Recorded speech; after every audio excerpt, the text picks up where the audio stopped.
You think America's cheap meals disappeared because we found better food? Think again. These dishes vanished because rising incomes made us ashamed of the very recipes that kept our grandparents alive. Let's dig into 60 cheap meals that died when America got too rich to care. Carrot ring with cream sauce was a clever way for thrifty home cooks of the 1960s to turn a humble root vegetable into the centerpiece of a family meal.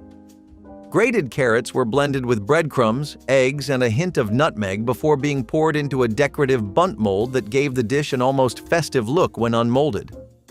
Once baked until lightly browned, the ring was served with a simple white sauce made from milk and a spoon of flour whisked with butter. This meal brought brightness to the dinner table while keeping costs low because carrots were inexpensive and available year-round. Many mothers appreciated how this dish sneaked extra vegetables into the diets of children who might otherwise turn up their noses at plain carrots. The creamy sauce provided a smooth contrast to the tender crumb of the ring and made it feel more indulgent than its price suggested. Guests at church potlucks and neighbors at block parties often requested the recipe, helping it spread across American suburbs and small towns alike. Cornmeal pancakes were the morning's promise that even in lean times, there could still be sweetness. Made from cornmeal, water, and a spoon of lard or fat saved from dinner, they came together quickly on a hot griddle. Their edges crisped to gold, their centers soft and grainy, and for a few moments the kitchen felt rich again. Some families drizzled them with syrup or molasses if they had any. Others ate them plain, savoring the warmth. They weren't just breakfast. They were resourcefulness, turned golden in a pan. Cornmeal pancakes gave working men and hungry children the energy to face another day of labor or school. Each bite was familiar, sturdy, and deeply satisfying, a reminder that joy could still be found in thrift. No one had to go hungry so long as there was cornmeal in the barrel. These pancakes carried history in every crumb, the taste of endurance, the scent of home, and the memory of mornings that began with hope. Stuffed green peppers with rice and tomato sauce in the 1970s were the kind of meal that made a family table look like something special, even when money was tight. Green peppers were inexpensive, especially in summer when gardens overflowed with them, and the filling was made mostly from pantry staples: rice, a little tomato sauce, some onion, and maybe a bit of leftover ground beef if it was on hand. The dish stretched ingredients further by using rice as the main filler, allowing even a small portion of meat to feed several people. Baking them until the peppers softened and the tomato sauce thickened filled the kitchen with a savory, comforting smell. This was the sort of dinner that felt celebratory yet practical, and it was colorful enough to make kids curious about eating vegetables. Some cooks added shredded cheese on top if they had it, while others kept it plain to save on cost. Either way, the combination of sweet pepper, hearty rice, and tangy tomato was satisfying enough to make it into the weekly rotation. It was a smart, delicious way to turn garden produce and budget ingredients into something that felt like more than just a meal. It felt like care on a plate. Eggplant parmesan was the dinner that looked like it took all day but was secretly built on shortcuts. Frozen breaded eggplant rounds if you could find them, jarred marinara sauce, a bag of shredded mozzarella, and maybe some parmesan if it wasn't too expensive that week. You layered it all like lasagna: sauce, eggplant, cheese, repeat. Baked it till the edges bubbled and the kitchen smelled like you knew what you were doing. It was meatless, but no one complained. It was heavy enough to count. Kids picked around the eggplant for cheese. Dads ate it with white bread and butter on the side. It was a Friday night special when money was tight, or a Sunday dinner for Catholics avoiding meat.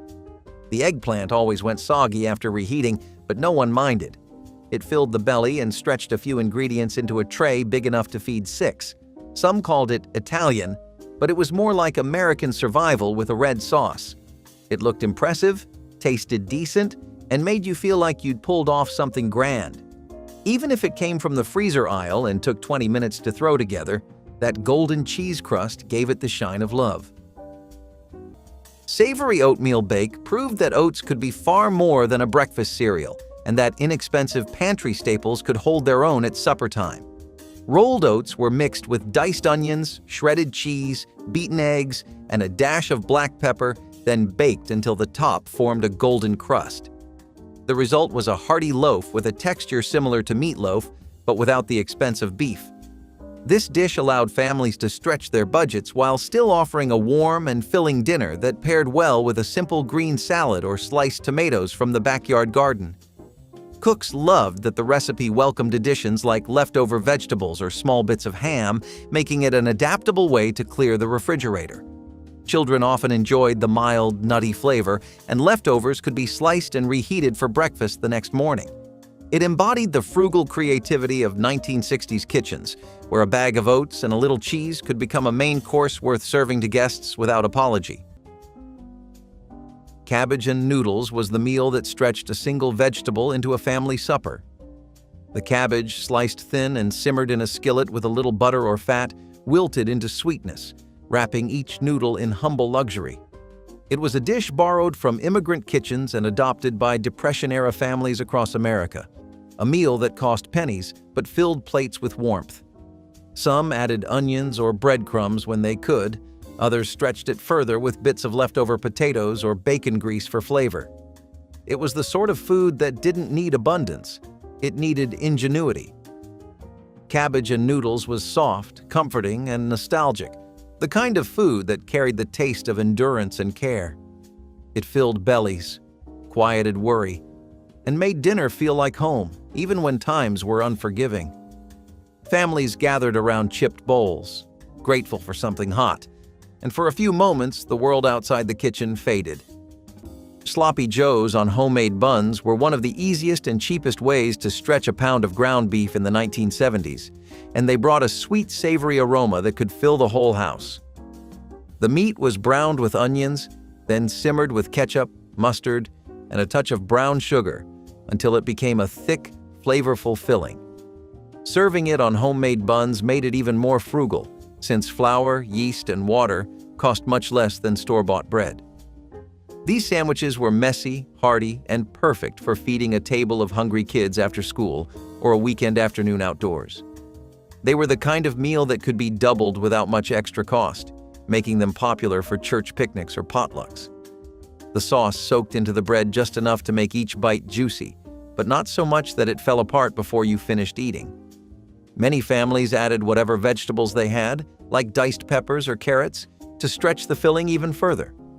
Sloppy Joes were the perfect mix of comfort and thrift, the kind of food that stuck with you long after the plate was cleared. Mock fried chicken steak is a really interesting one because this actually makes use of so many things in creative ways to mimic the texture, taste, and overall feeling of fried chicken steak. Traditionally, the recipe calls for cheap cuts of meat, but in the Great Depression, people were even running with non-meat ingredients thanks to World War II rationing, which really put a massive hole in America's overall meat supply. In the 50s, too, home cooks brought this recipe back when they really needed to stretch a small amount of protein or use government food. So if you make this dish with ground meat or beef pork and shape it into a patty, mix it with breadcrumbs and cracker crumbs, and then douse it in seasoned flour or cracker crumbs again, then pan fry it, you get a pretty decent imitation of chicken fried steak. You just have to be really careful with what kind of seasonings you use because it's also true that the kind of seasoning you go with decides how good of an imitation of a chicken fried steak this is. The most interesting part is probably the flour-based version, which was straight out of the Depression. People would make a fritter using flour, milk, and eggs to make something that resembled a steak, and this was seasoned and fried. There was no meat, but it was meant to imitate the breading, flour-y taste of the meal anyway. In all cases, it was a comfort meat, and a chunk of that comfort was that it kept your wallet in good health. Stuffed tomato boats floated right into many mid-century cookbooks as a budget-friendly way to transform fresh produce into a satisfying dinner.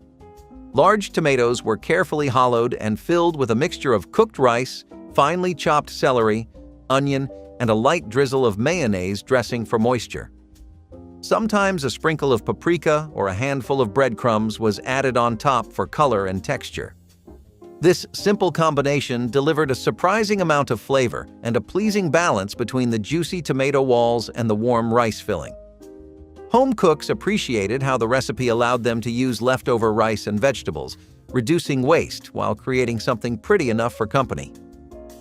In summer months, when gardens overflowed with ripe tomatoes, these stuffed boats provided a refreshing alternative to heavier casseroles.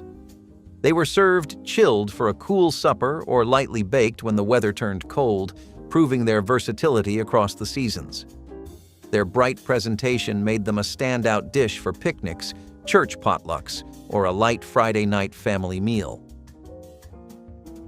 Split pea soup with ham bone was a slow-cooked treasure pulled from scraps and patience. A single ham bone left from Sunday dinner transformed a pot of peas into something rich and sustaining. It simmered for hours, filling the air with a smoky aroma that promised comfort long before it was ready. Each spoonful carried the memory of better meals, the taste of thrift turned to abundance.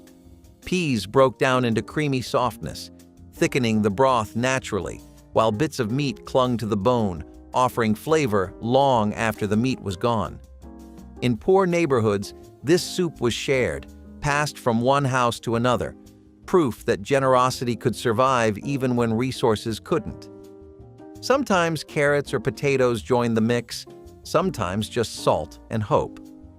Split pea soup was not just a meal, it was an act of care, a bowl of warmth handed from one generation to the next, where every simmer told a story of endurance. Zucchini fritters with sour cream became a summertime favorite in the 1970s, especially when backyard gardens started producing more zucchini than families could possibly eat. Grated zucchini was mixed with a little flour, egg, and seasoning, then fried until golden and crisp on the outside while tender inside.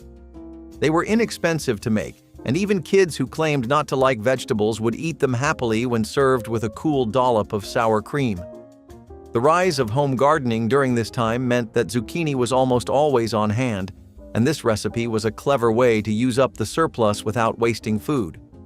Fritters were light enough for a summer lunch, but could also be served alongside meat or soup for a more filling dinner.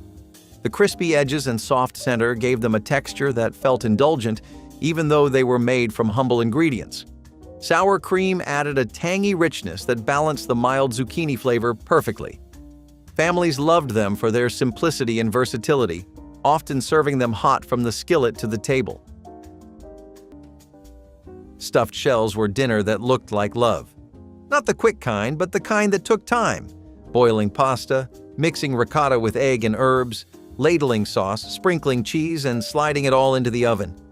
It was the kind of meal you made when the paycheck landed, the weekend started, or you wanted everyone to sit down at the table together.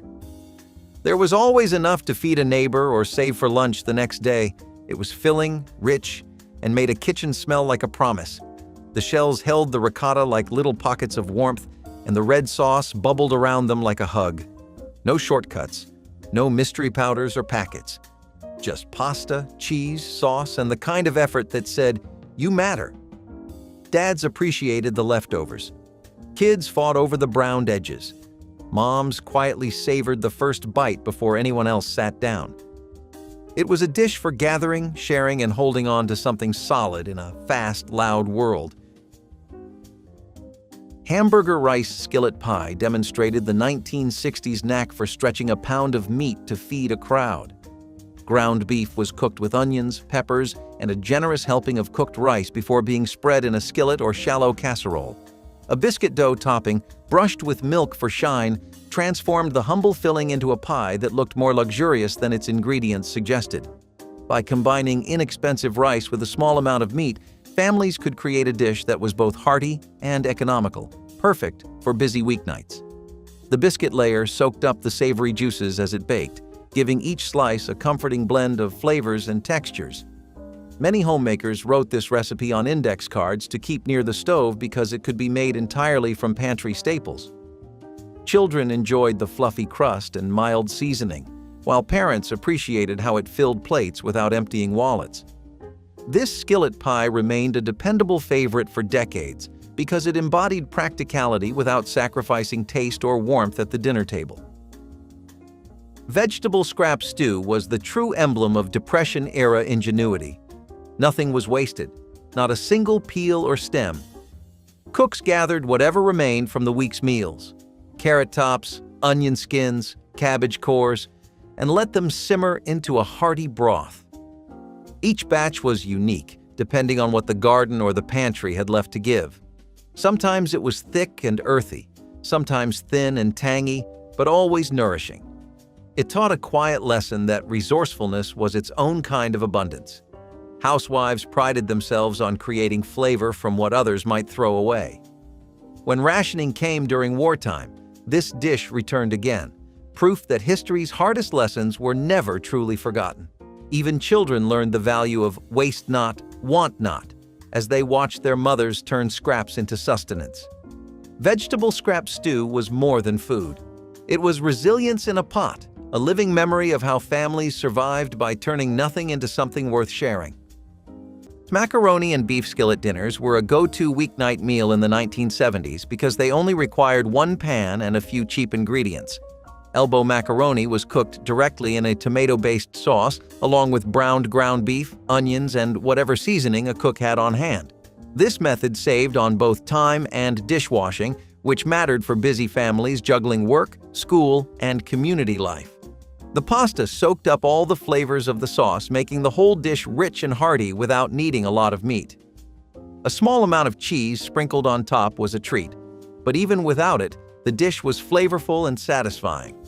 For many families, this skillet meal was the definition of comfort food, filling, warm, and ready in under 30 minutes. It could easily be doubled to feed a crowd or packed up for the next day's lunch. The affordability and adaptability of macaroni and beef skillet made it a true staple, and its aroma cooking on the stove was often the sign that dinner was only minutes away. In medieval Europe, fish and root vegetables were the most common thing for a majority of the population. Most of them could not afford to sustainably get meat every single time they went out for grocery shopping. It was also something that was really preferred by religious followers of the church, although I can't really imagine a specific reason why. For root vegetables, I can see veganism being something a well-intending church appreciates, but then why the meat? If there are any history buffs in the comments, let us know.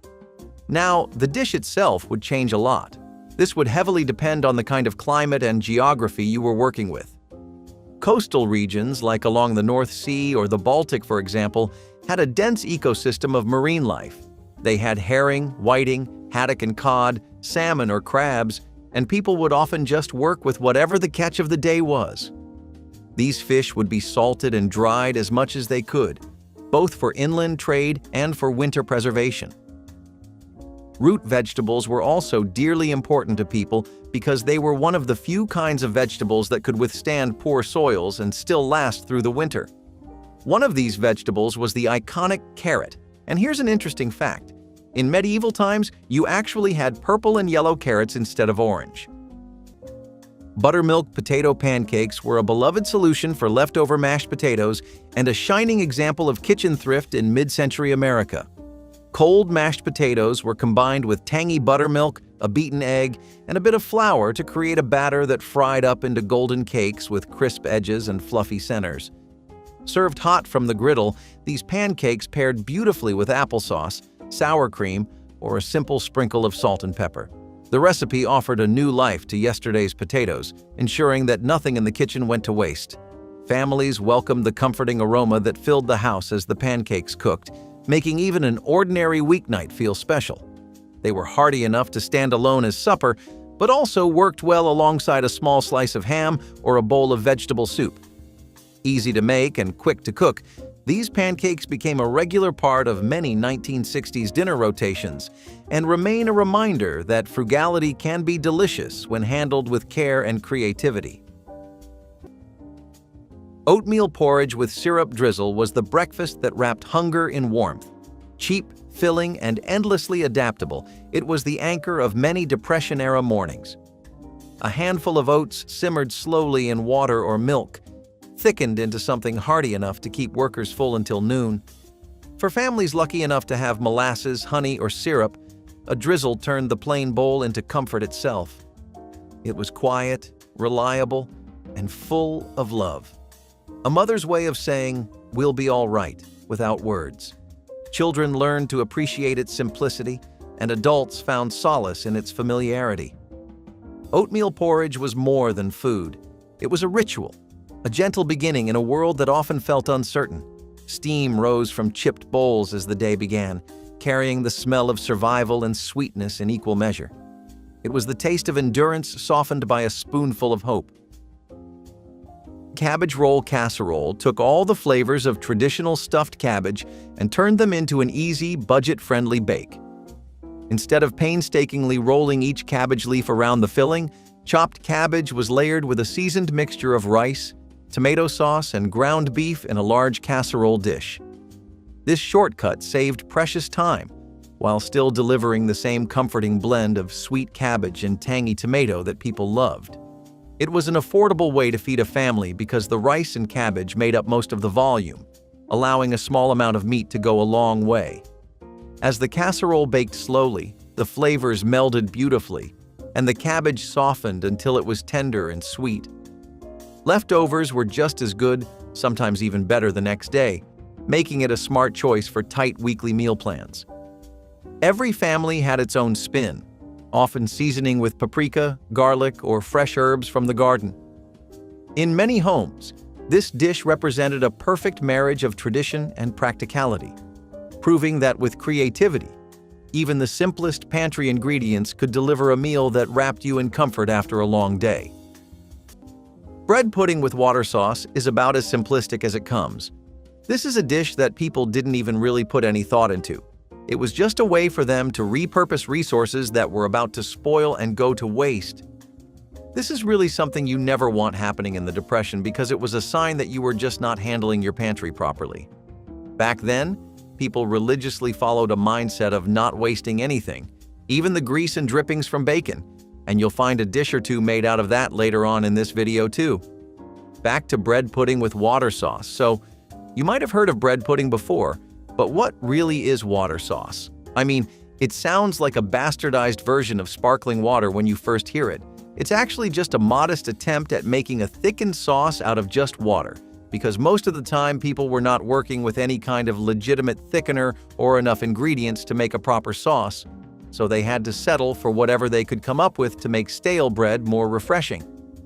The bread pudding in question is essentially just stale, almost moldy bread soaked in sweetened water, and most of the time, the sweetening was with things like maple syrup.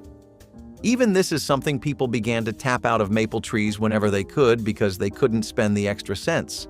Still, we have a lot more leverage nowadays, so you can probably actually make a decent bread pudding-based sauce dish with enough ingredients and guidance, but the next time you really need to finish some bread, you know what to make.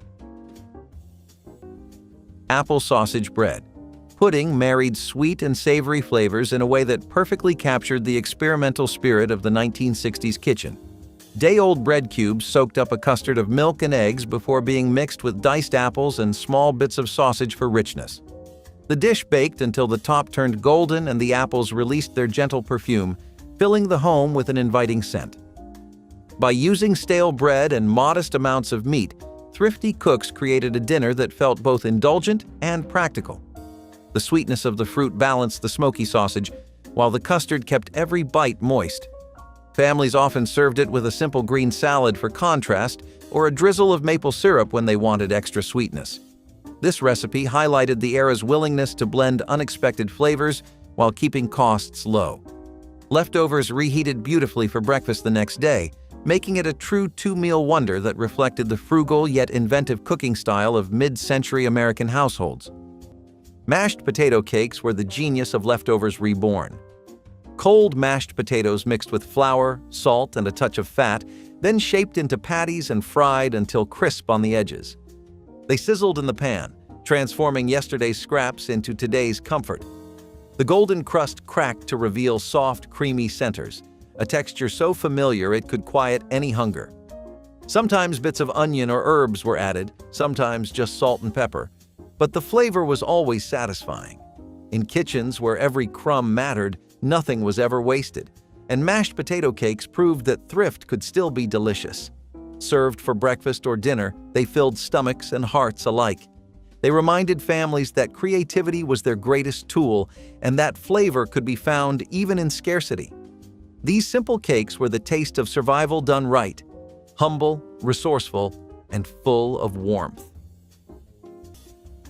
Baked bean and hot dog bake turned two of the cheapest grocery staples into something both kids and adults could not wait to eat. Large cans of baked beans were stirred together with sliced hot dogs and baked until the mixture was bubbling and thick, filling the kitchen with a sweet, smoky aroma. A topping of breadcrumbs or shredded cheese was sometimes added if the budget allowed, turning it into something even more special. The natural sweetness of the beans balanced perfectly with the salty smokiness of the hot dogs, making it taste indulgent even though it cost very little to prepare. This was the kind of dish you could bring to a school potluck, a church supper, or a casual weeknight dinner and know it would be gone in minutes. Some cooks tossed in chopped onions, peppers, or even a splash of mustard for extra tang, while others kept it simple for the pickiest eaters. Served alongside cornbread or a crisp green salad, it was a complete, satisfying meal that embodied the thrifty yet crowd-pleasing spirit of 1970s home cooking. Once a humble staple of farmhouse kitchens, savory sweet onion pie was a testament to how simple ingredients could be transformed into something extraordinary. With its flaky crust, velvety custard, and layers of slow caramelized onions, this pie was both comforting and surprisingly elegant, a dish that fit just as well on a holiday table as it did at a casual family dinner. Onions have long been one of the most affordable and widely available vegetables, making them a practical choice for home cooks looking to stretch their budget. When cooked low and slow, their sharp bite mellowed into a deep, natural sweetness. Combined with eggs, cream, and sometimes a sprinkle of cheese, they created a rich, quiche-like filling that was both satisfying and economical. Some versions leaned into the southern tradition of sweet onions, using Vidalias to enhance the dish's natural sugars. So, why did this once popular pie disappear? As savory tarts and quiches became more associated with upscale brunches rather than home-cooked meals, hearty onion-based dishes faded from everyday menus. The rise of pre-made frozen quiches also contributed, making from-scratch versions less common. Celery and cheese soufflé brought elegance to an inexpensive vegetable that most people considered only a snack or soup ingredient. Finely chopped celery was sautéed with a bit of butter and folded into a fluffy base of beaten eggs and grated cheese before being baked until the top rose and browned. Despite its sophisticated appearance, the ingredients were simple and affordable, making it a popular choice for dinner parties on a budget. The soufflé delivered a gentle crunch from the celery against the airy texture of the eggs, surprising guests who expected something plain. Because the recipe relied on pantry staples like milk, eggs, and a small amount of cheese, it fit perfectly into the frugal cooking philosophy of the time.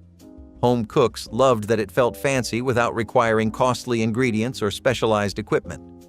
Served with a crisp salad or a slice of toasted bread, this dish turned an ordinary evening into a special occasion and demonstrated how a humble vegetable could take center stage in a memorable meal. Homemade cornbread was the cornerstone of Southern thrift, a food that stretched across generations and hardships. Made with cornmeal, water, a little salt, and perhaps a spoonful of fat, it baked into golden strength. Its crust crackled under the knife, its inside soft and warm enough to fill bellies on the smallest budget. Cornbread made beans taste rich, soups taste hearty, and simple meals feel whole. It was baked in cast-iron skillets that had seen more history than most could tell, passed from mother to daughter like heirlooms of endurance. Sometimes it was sweetened with molasses, sometimes plain, but always made with pride. The smell alone was enough to lift spirits, reminding everyone that home wasn't about wealth, it was about care.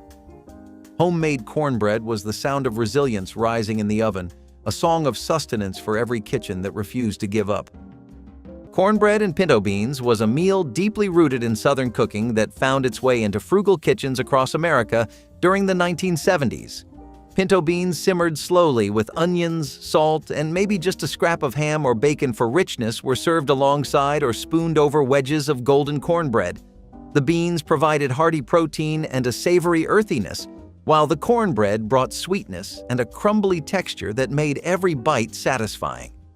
Cooking the beans low and slow allowed them to develop a depth of flavor that paired beautifully with the slightly crisp edges of skillet-baked cornbread. The dish was incredibly inexpensive, feeding a family for pennies and offering leftovers that were just as good reheated the next day. Many households considered this the ultimate comfort meal, perfect for cold evenings when something simple yet filling was needed. Butter melting into a hot slice of cornbread next to a steaming bowl of beans was a humble pleasure that carried generations of tradition. More than just a meal, it was a reminder of resourcefulness, resilience, and the beauty of making something wonderful from basic, affordable ingredients. In the mid-20th century, the agricultural industry was on a mission to maximize production, and antibiotics played a key role in that effort. One in particular, chloramphenicol, became a popular choice for keeping livestock healthy and increasing meat yields. Farmers saw it as an efficient way to prevent infections in crowded conditions, while food producers benefited from higher output. For a time, it seemed like a win-win until scientists uncovered the serious health risks lurking beneath the surface. Unlike some antibiotics that merely disrupt digestion, chloramphenicol posed a far more alarming danger: aplastic anemia, a rare but potentially fatal condition where the body stops producing enough blood cells. The problem wasn't just with direct exposure. Traces of the antibiotic could linger in meat and dairy products, making their way onto dinner tables across the country. Consumers had no way of knowing that their Sunday roast might come with a side of medical complications. As evidence mounted, regulators took action. By the 1980s, chloramphenicol was banned in food production in many countries, including the United States. Today, strict testing ensures that no remnants make it into the food supply. Tomato custard casserole turned two everyday items, canned tomatoes and eggs, into a richly flavored dinner that captured the resourcefulness of the 1960s. The eggs were whisked with milk and a pinch of sugar before being poured over chopped tomatoes and breadcrumbs, then baked until the custard set and the top turned slightly caramelized. This casserole provided protein, vitamins, and comfort all in one dish without requiring expensive meats or elaborate preparation. Many families served it with buttered toast or a simple green salad, letting the natural acidity of the tomatoes balance the creamy custard. The recipe became a reliable weeknight option because it used inexpensive pantry staples that were always on hand. Its smooth texture and gentle sweetness made it appealing to children, while adults appreciated the subtle complexity that developed as the tomatoes baked. This unassuming casserole is a testament to how mid-century cooks could transform basic ingredients into something hearty, nourishing, and surprisingly elegant with little more than patience and a hot oven. Fried cornmeal mush was yesterday's breakfast turned into today's treat. Once the leftover mush cooled, it was sliced and fried until golden, the outside crisp and the inside soft. It was cheap, easy, and beloved, proof that nothing ever truly went to waste. For many families, it was eaten with syrup or even a sprinkle of sugar when available, a small sweetness earned through thrift. It smelled faintly of roasted corn, like warmth made edible. Children loved the crunch, adults loved the satisfaction, and everyone loved how far it could stretch. In lean years, fried cornmeal mush became both a meal and a lesson. It taught gratitude, patience, and ingenuity. Every slice was a testament to the art of making do, of turning leftovers into joy. It wasn't fancy, but it was perfect, the kind of food that kept America strong when the pantry was weak.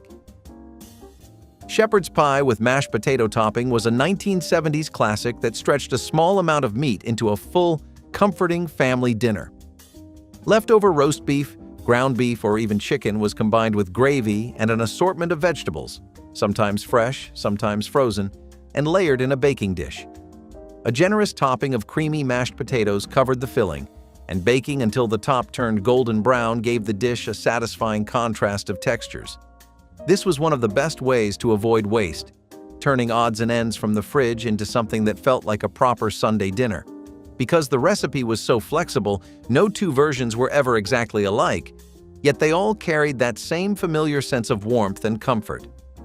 Families appreciated that it could be made ahead and reheated on busy nights, and the smell of it in the oven often had everyone gathering in the kitchen before it was ready. In many homes, shepherd's pie was proof that even the most modest leftovers, with a little creativity, could be transformed into a meal that felt rich and memorable. Fried bologna sandwiches were the poor man's ribeye. You sliced the bologna thick, tossed it in a skillet, and watched it sizzle until the edges curled like petals. Slapped between two pieces of white bread, maybe with a slice of cheese or a squirt of mustard, it was hot, greasy joy. It smelled like lunch trucks and childhood. This was not health food, it was real food. The kind made after overtime shifts or between bus rides when money was short and stomachs were loud. Bologna was cheap, but fried. It became something else entirely, something smoky, savory, and deeply American. It hit the table fast and disappeared even faster. Moms made it for lunch. Dads made it after work. Kids made it after school. It was dinner for people who worked with their hands and lived paycheck to paycheck, but still deserved something hot and good. Green bean croquettes brought new life to leftover vegetables, turning them into crispy patties that satisfied even the pickiest eaters. Cooked green beans were mashed with breadcrumbs, a beaten egg, and a sprinkle of herbs, then shaped into small rounds and pan-fried until golden on the outside and soft within. This dish allowed thrifty homemakers to stretch a handful of beans into a full meal, pairing perfectly with a dollop of ketchup or a simple white sauce. Children loved the crunch, and parents appreciated the low cost and quick preparation time. Green bean croquettes also demonstrated the growing influence of European cooking techniques in American kitchens, where frying and breadcrumb coatings were becoming increasingly popular. Served alongside a salad or a scoop of mashed potatoes, they brought variety and texture to the dinner table without adding strain to the grocery budget. Their lasting charm lies in the way they prove that even the simplest leftovers can be turned into something special when treated with care and creativity. Cabbage and potato hash was the soul of Depression-era simplicity.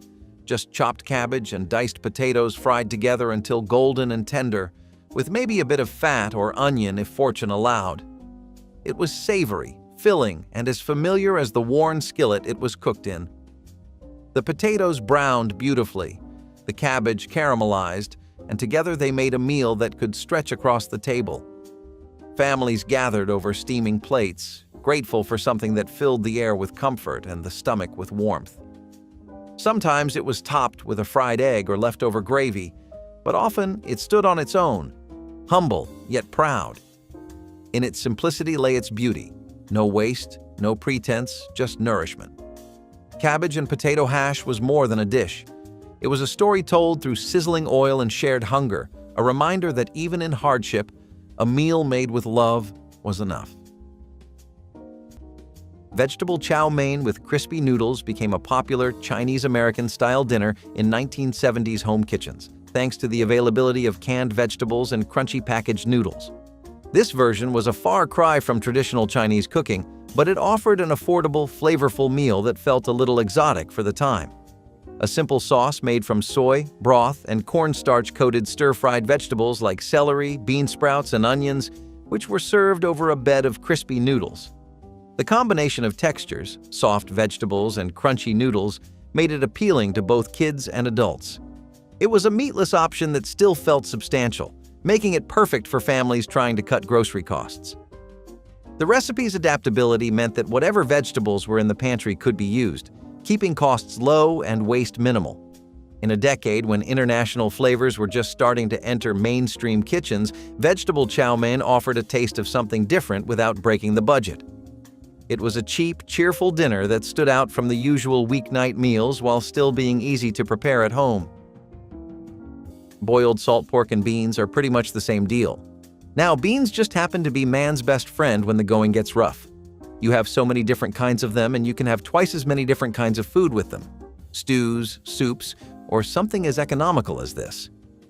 Boiled salt pork and beans actually stems from the Depression era, and it was a way to stretch out meat rations when they were running low, which was usually always.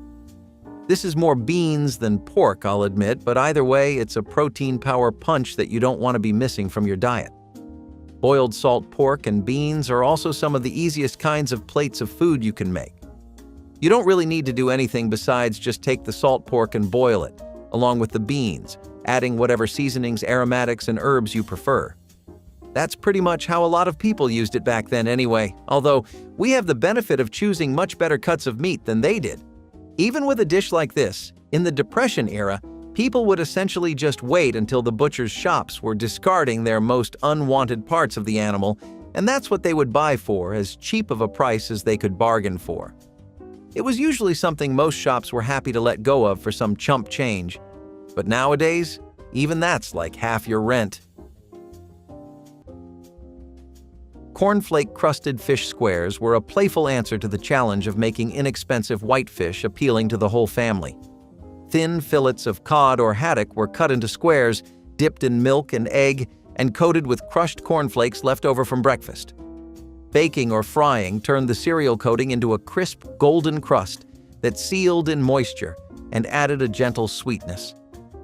This recipe allowed households to use affordable frozen fish while giving it a texture reminiscent of more expensive fried seafood.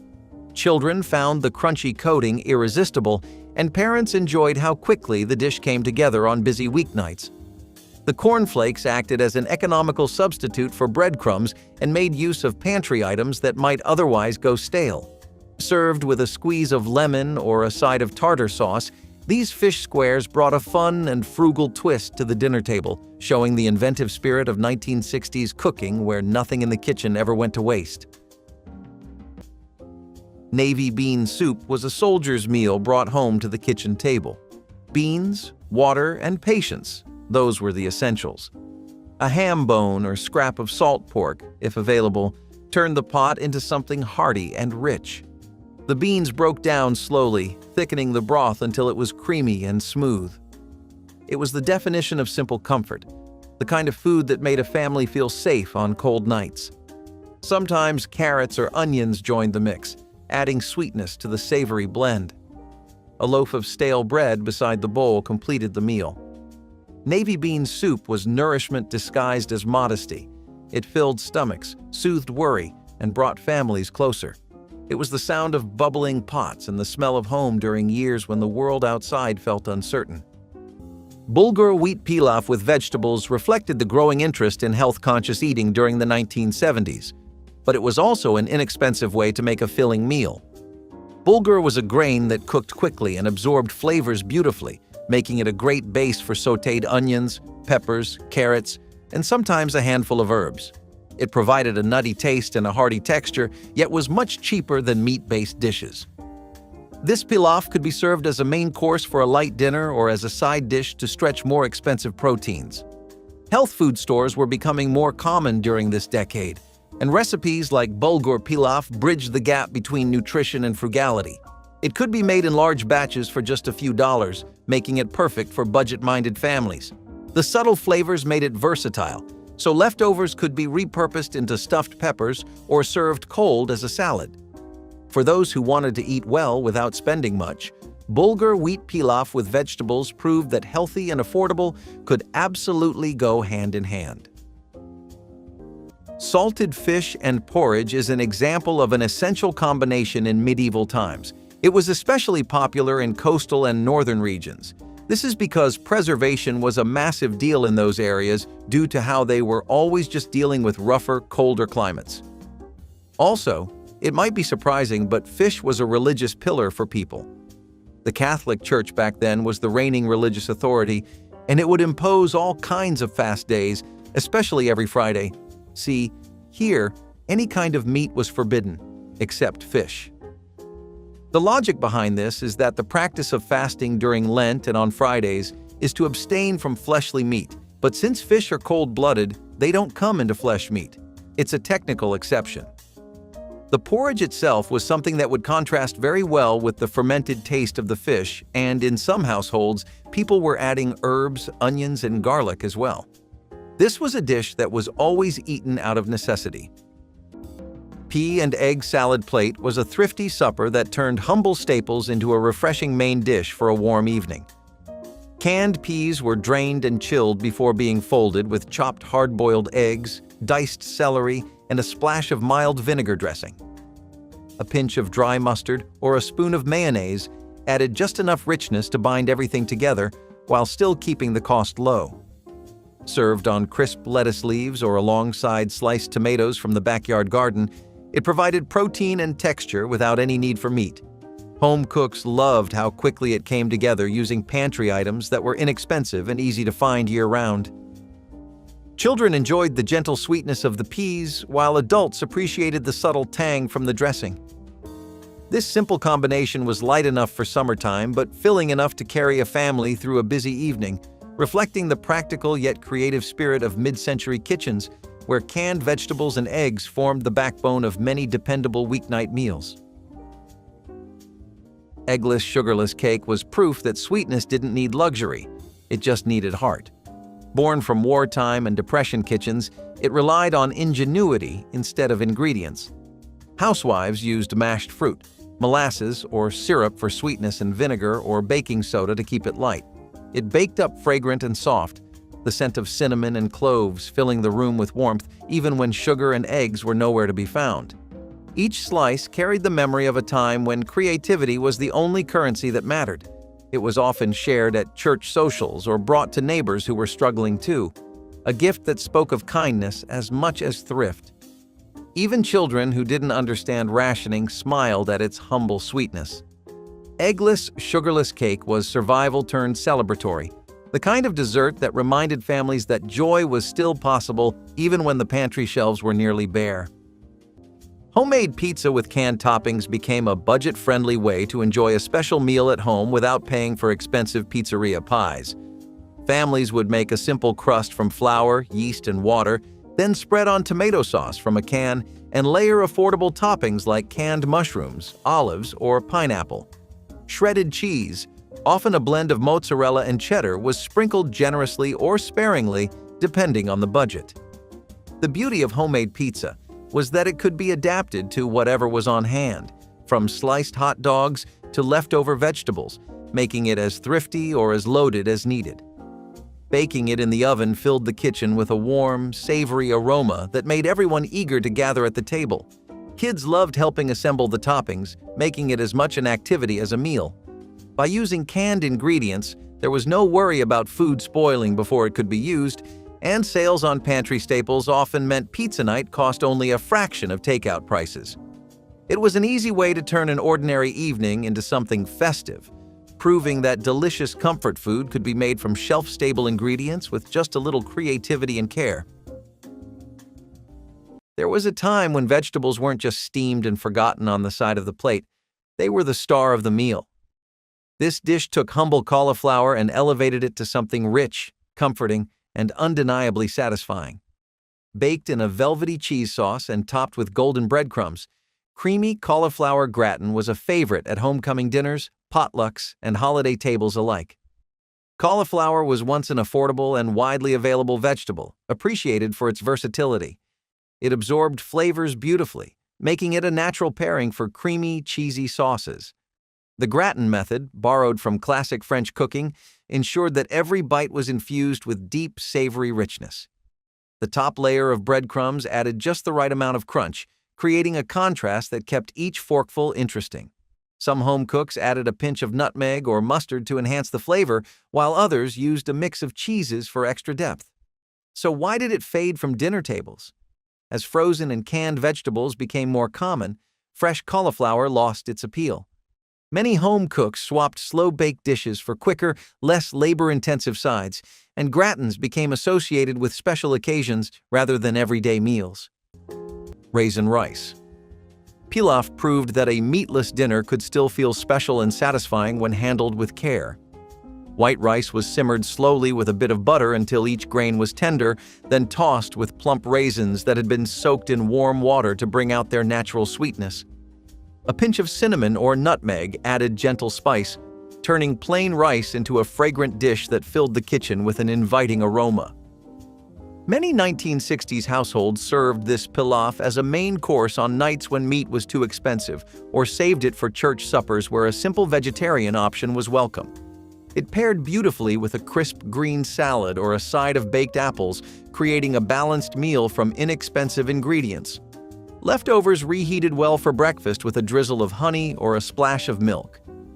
The dish showed how a few pantry staples could stretch a grocery budget and proved that even the simplest ingredients could deliver comfort and a hint of elegance at the dinner table. Rice and raisin pudding was yesterday's rice reborn as dessert. Nothing fancy, just rice, milk, a handful of raisins, and a touch of sugar or syrup when possible. It was baked until golden, the raisins plumping in the heat and perfuming the kitchen with sweetness. The texture was soft and creamy, with a faint chew that lingered between spoonfuls. In hard times, it was a luxury made from leftovers, proving that satisfaction didn't depend on abundance. Families ate it warm after supper or cold the next morning for breakfast. Children loved its quiet sweetness. Adults loved that it cost almost nothing. The pudding turned frugality into comfort, waste into pleasure. Every dish was scraped clean, every raisin savored.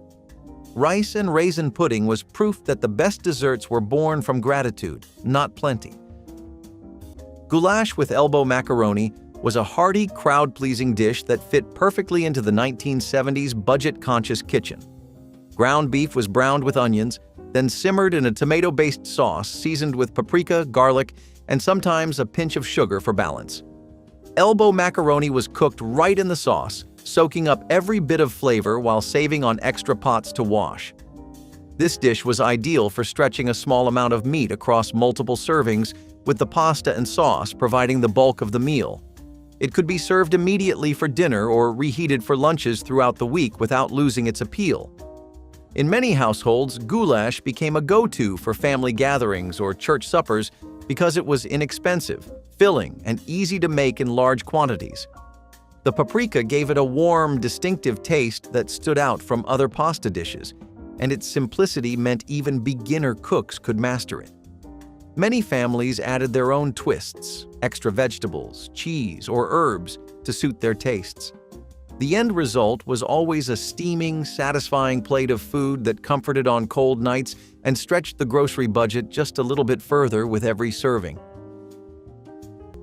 In an era defined by boundless optimism and experimental remedies, a curious tonic emerged: Radithor, or radioactive water. During a time when scientific breakthroughs were celebrated without the benefit of modern safety protocols, this radium-infused elixir was marketed as a miracle drink, promising renewed vitality.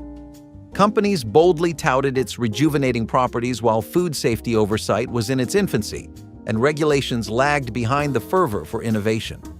Although endorsements by well-known figures lent it credibility, users eventually discovered that regular consumption led to severe health risks, including bone decay and radiation poisoning, a grim reminder that not every scientific experiment was a step forward.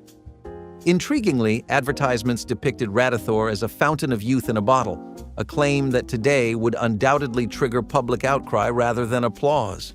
Its popularity stemmed from the era's trust in emerging technologies and a willingness to embrace unconventional treatments during uncertain times.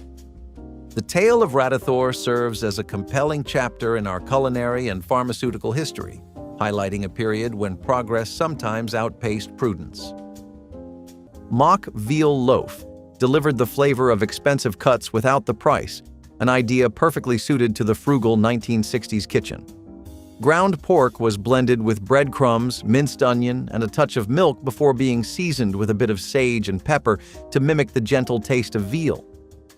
The mixture was shaped into a loaf and baked until the top formed a golden crust and the inside stayed moist and tender.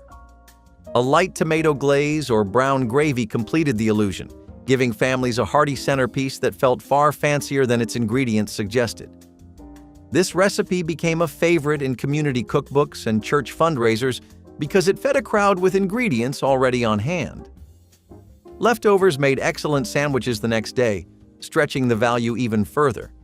By transforming simple pork and pantry staples into something that seemed luxurious, mock veal loaf embodied the clever resourcefulness that defined many mid-century American dinners, proving that satisfying flavor did not require an expensive shopping list or complicated preparation. Homemade dumplings in broth turned scarcity into warmth. A few scoops of flour, water, and a pinch of salt were all it took to create fluffy morsels of comfort. Dropped into simmering broth, they puffed up and soaked in the flavor like little sponges of hope. The broth might be vegetable-based or made from leftover bones, but it was always rich in spirit. This dish stretched the smallest ingredients into something generous, a meal that filled stomachs and hearts alike. Families would gather close around the pot, watching the dumplings rise, steam fogging the windows as laughter filled the kitchen. When money ran low, these dumplings were currency in themselves, soft, satisfying, and full of love. Homemade dumplings in broth was not just food, it was care made tangible, spoonful after spoonful. Eggplant Parmesan casserole brought a touch of Italian-inspired comfort to the frugal dinner table, making use of the abundant and inexpensive eggplant that was widely available in grocery stores and gardens. Slices of eggplant were dredged in breadcrumbs, sometimes homemade from stale bread, and baked or pan-fried until tender. These slices were layered in a casserole dish with marinara sauce and cheese, then baked until bubbly and golden on top. The eggplant's mild, creamy texture absorbed the flavors of the sauce, giving the dish richness without the need for costly meat. For those watching their spending, this casserole was a way to create a hearty, crowd-worthy meal that felt indulgent yet cost very little. Leftovers reheated beautifully, making it perfect for meal planning. Some home cooks added extra vegetables like spinach or zucchini between the layers, stretching the recipe even further. Paired with a side of pasta or crusty bread, eggplant Parmesan casserole was both filling and satisfying, offering all the comfort of a traditional Italian dinner at a fraction of the price. It stood as proof that vegetables could take center stage in a main dish without sacrificing flavor, heartiness, or the joy of gathering around the table. Boiled bread dumplings were sometimes known as sinkers, mostly because they would just sit there as if they were sinking into the plate, but these were really as frugal as it would get. This was a dish that was made from old or stale bread, and all it took was fat, some eggs, or just an egg really, and bread, flour, and water. These dumplings were something you would see a lot in immigrant neighborhoods, especially the ones that were always around factories, industrial sites, construction sites, just heavy-duty neighborhoods where most laborers would live to cut down on commute. They started off as a way of just using stale bread so that it wouldn't go to waste. But the question is, how do you actually make dumplings at home like that? Well, the bread was just soaked in hot water, and the flour was mixed in so that it would hold. If an egg wasn't there, it would be a bit looser of a dish, but the dough would still be thickened, and the mixture would just need to be formed into rough balls. The dumplings were then simmered and boiled, and there you had it. Each immigrant community had its own different variation of this too. German, Eastern European, and Czech communities all had their own definition of what making this should be like. Zucchini tomato layer. Bake turned overflowing summer gardens into a warm and colorful family meal that fit any budget. Thin slices of zucchini were alternated with canned tomatoes inside a buttered casserole dish, sprinkled lightly with breadcrumbs and a handful of grated cheese. As it baked, the vegetables released their juices, blending with the cheese to create a savory sauce that required no extra effort. This dish became a staple during peak harvest months, when zucchini was plentiful and nearly free from backyard gardens or neighborhood swaps. Home cooks appreciated how easily it adapted to what they had on hand, allowing the addition of fresh herbs or a scattering of leftover rice to make it more filling. Served hot with crusty bread, it offered a complete vegetarian supper that satisfied even the most dedicated meat eaters. The simple preparation, bright flavors, and low cost made it a dependable recipe that graced countless 1960s dinner tables, celebrating the abundance of late summer produce while keeping grocery bills comfortably low for hardworking families. Baked carrots with molasses were nature's candy for lean times. When sugar was rationed and dessert a rare dream, carrots stepped in with quiet sweetness. Peeled and roasted until tender, then brushed with molasses, they turned glossy and golden in the oven's heat. The flavor was earthy and deep, with caramel notes that lingered long after the meal. Some cooks added a dash of cinnamon or a sprinkle of salt to balance the richness. Served beside potatoes or bread, they felt almost indulgent, a little burst of brightness in gray days. Baked carrots with molasses taught a lesson that sweetness was not just found in sugar. It could be coaxed from the earth, from patience, from resourcefulness. It was dessert in disguise, a humble nod to the creativity that defined an era of making do. Split pea soup with ham bone was a thrifty cook's dream, transforming simple dried peas and leftover ham trimmings into a thick, flavorful meal. The ham bone, often saved from a previous roast, was simmered slowly with split peas, onions, carrots, and celery until the peas broke down into a velvety texture. The marrow and scraps from the bone infused the soup with a deep, smoky richness without requiring additional meat. This was a dish that could simmer on the stove all afternoon, filling the home with a comforting aroma that promised warmth and satisfaction. Inexpensive, nourishing, and filling, split pea soup could feed a family for pennies a bowl. It was perfect for cold winter days when something hearty was needed to chase away the chill. Leftovers thickened overnight, making the next day's serving even richer in flavor. Some cooks served it with a slice of buttered bread or cornbread for dipping, completing the meal without adding much cost. In an era when resourcefulness in the kitchen was essential, split pea soup with ham bone was a shining example of how to make the most of every scrap while delivering deep, soulful comfort in every spoonful. Chili cheese dogs weren't just dinner, they were an event. You boiled or grilled the hot dogs, lined them up on soft buns, then drowned them in canned chili. Not the fancy kind, just meat and beans and grease. Then came the shredded cheddar piled so high it melted into the cracks. Maybe you sprinkled chopped onions on top if you were brave. You served them on paper plates because the mess was biblical. Kids loved them. Dads swore by them. Friday nights in front of the game or Saturdays with friends in the garage, this was the food that brought people together. It wasn't healthy, it wasn't pretty, but it was loud, messy, and completely satisfying. You didn't eat just one. You ate 2 or 3 and felt it for the rest of the night. But no one cared. Because for those 10 greasy, cheesy minutes, you weren't worried about bills or work or anything else. You were just eating something that tasted good, with people you liked, with napkins stacked high and bellies filling fast. It was dinner you remembered, not because it was fancy, but because it was real. Cheddar grits casserole brought Southern comfort to weeknight tables while cleverly using scraps to stretch a grocery dollar. Cooked grits were stirred with sharp cheddar cheese, a splash of milk, and any small bits of leftover ham before being baked until the top formed a golden crust. The creamy base and salty accents provided warmth and satisfaction, making it a favorite for cool evenings or family gatherings. Because grits were inexpensive and widely available, this casserole offered a filling main dish that fed many mouths without straining a budget. Home cooks often prepared it in the morning and reheated it for supper, appreciating how well it held its texture. Children loved the mild cheese flavor, while adults enjoyed the hearty, stick-to-your-ribs appeal. Paired with a green salad or simple stewed tomatoes, the dish delivered balanced comfort with little expense or effort.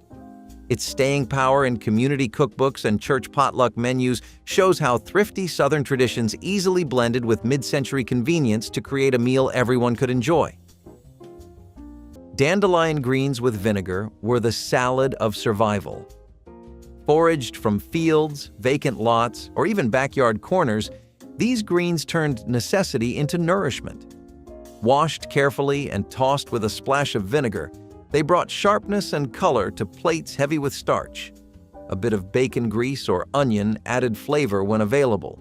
They were bitter, yes, but honest, alive, and full of strength. Families learned to see food not just in what was bought, but in what was found. Dandelion greens carried the flavor of the land and the dignity of self-reliance. They symbolized both struggle and triumph, reminding people that sustenance could be found anywhere if one was willing to look closely enough. Chicken and rice baked with cream soup was a casserole that could turn just a couple of chicken pieces into a meal large enough to feed the whole family. Raw rice was combined in a baking dish with cream of mushroom or cream of chicken soup, water, and simple seasonings. The chicken was placed on top, and the whole dish baked until the meat was tender and the rice had absorbed all the creamy, savory flavor. This hands-off cooking method made it a favorite for busy weeknights, while its affordability made it a reliable choice for families keeping a close eye on grocery bills. Using a single casserole dish also meant less cleanup afterward, which only added to its appeal. Leftovers reheated well, making it ideal for packing into lunch containers the next day. Many variations existed, with some cooks adding vegetables like peas or carrots directly into the rice for a complete one-pan dinner. Whether served at the kitchen table on a weeknight or brought to a potluck chicken and rice bake was dependable, filling, and comforting. It embodied the idea that good food didn't need to be complicated, expensive, or labor-intensive to be deeply satisfying. Rye pancakes are a fantastic option to go for if you have a family of 4 and live in prehistoric times. They were one of the most common recipes, despite what you might be thinking. These people were still walking around wearing chainmail armor and robes, so how'd they end up having pancakes? Well, they're actually pretty different from the kinds of pancakes we're used to today. These are just rye flour, water, some salt, and that's it. It makes a batter that can be ladled, but most people would typically just pour it onto a griddle or a hot stone suspended over a hearth. This was the most common way to cook desserts or breakfast in these times. If you were lucky enough to have milk or buttermilk, you could replace the water with that, and it would usually make them a bit more tender. People typically fried these in butter or animal fat. Well, if it wasn't a fasting day. Rye usually does not need to be flavored much, but what flavorings people did use, they were very different from what we have today. People used stewed vegetables, onions and garlic instead of Miracle Whip, rainbow sprinkles, and maple syrup. Bologna and apple skillet combined 2 humble ingredients in a sweet and savory partnership that captured the playful side of 1960s home cooking. Slices of bologna were quickly browned in a cast iron skillet, then tossed with diced apples and a small knob of butter until the fruit softened and released its natural juices. The salty meat and gently sweet apples created a flavor that felt surprisingly rich despite the low cost. This dish made excellent use of ingredients that were almost always on hand: inexpensive deli meat and seasonal fruit. Families appreciated its speed on busy weeknights, while children were drawn to the fun contrast of tastes and textures. Served over toast or alongside mashed potatoes, it became a complete meal that proved resourceful cooks could create memorable flavors from the simplest pantry staples. Decades later, it remains a reminder of how imaginative combinations could turn everyday items into an unexpected treat without straining a modest household budget or requiring elaborate preparation. Vegetable loaf was the meatless miracle of the Depression years. Grated carrots, potatoes, onions, and whatever else the garden offered were mixed with breadcrumbs and eggs to hold them together. Baked until golden, it sliced like a roast and smelled just as comforting. Served with gravy or tomato sauce, it gave the illusion of plenty when meat was impossible to afford. Some families added beans or rice for heartiness, making it stretch even further. Every bite carried the taste of invention, a celebration of thrift that still managed to feel like abundance. Housewives called it Sunday supper without the cow, smiling as they lifted it from the oven, its crust browned and crisp at the edges. The aroma was home itself, savory, warm, and full of quiet pride. Children didn't miss meat when they had this on their plates. They saw a meal that looked special, tasted rich, and filled them completely. Sometimes it was baked in old coffee tins to make personal servings. Sometimes it was packed into loaves to last all week. Vegetable loaf was nourishment made from care and courage, a dish that transformed hardship into hospitality. It wasn't imitation. It was innovation, proof that satisfaction could bloom even in the poorest soil, one loaf at a time. Frittata with leftover vegetables was a clever way to avoid waste while putting a wholesome, filling meal on the table. Eggs were whisked together and poured over a skillet of sautéed vegetables, anything from last night's roasted potatoes to stray pieces of zucchini, spinach, or peppers. The mixture cooked gently until just set, sometimes finished under the broiler to give the top a light golden crust. Cheese, herbs, or even small amounts of meat could be added if available, but the heart of the dish came from making the most of what was already in the kitchen.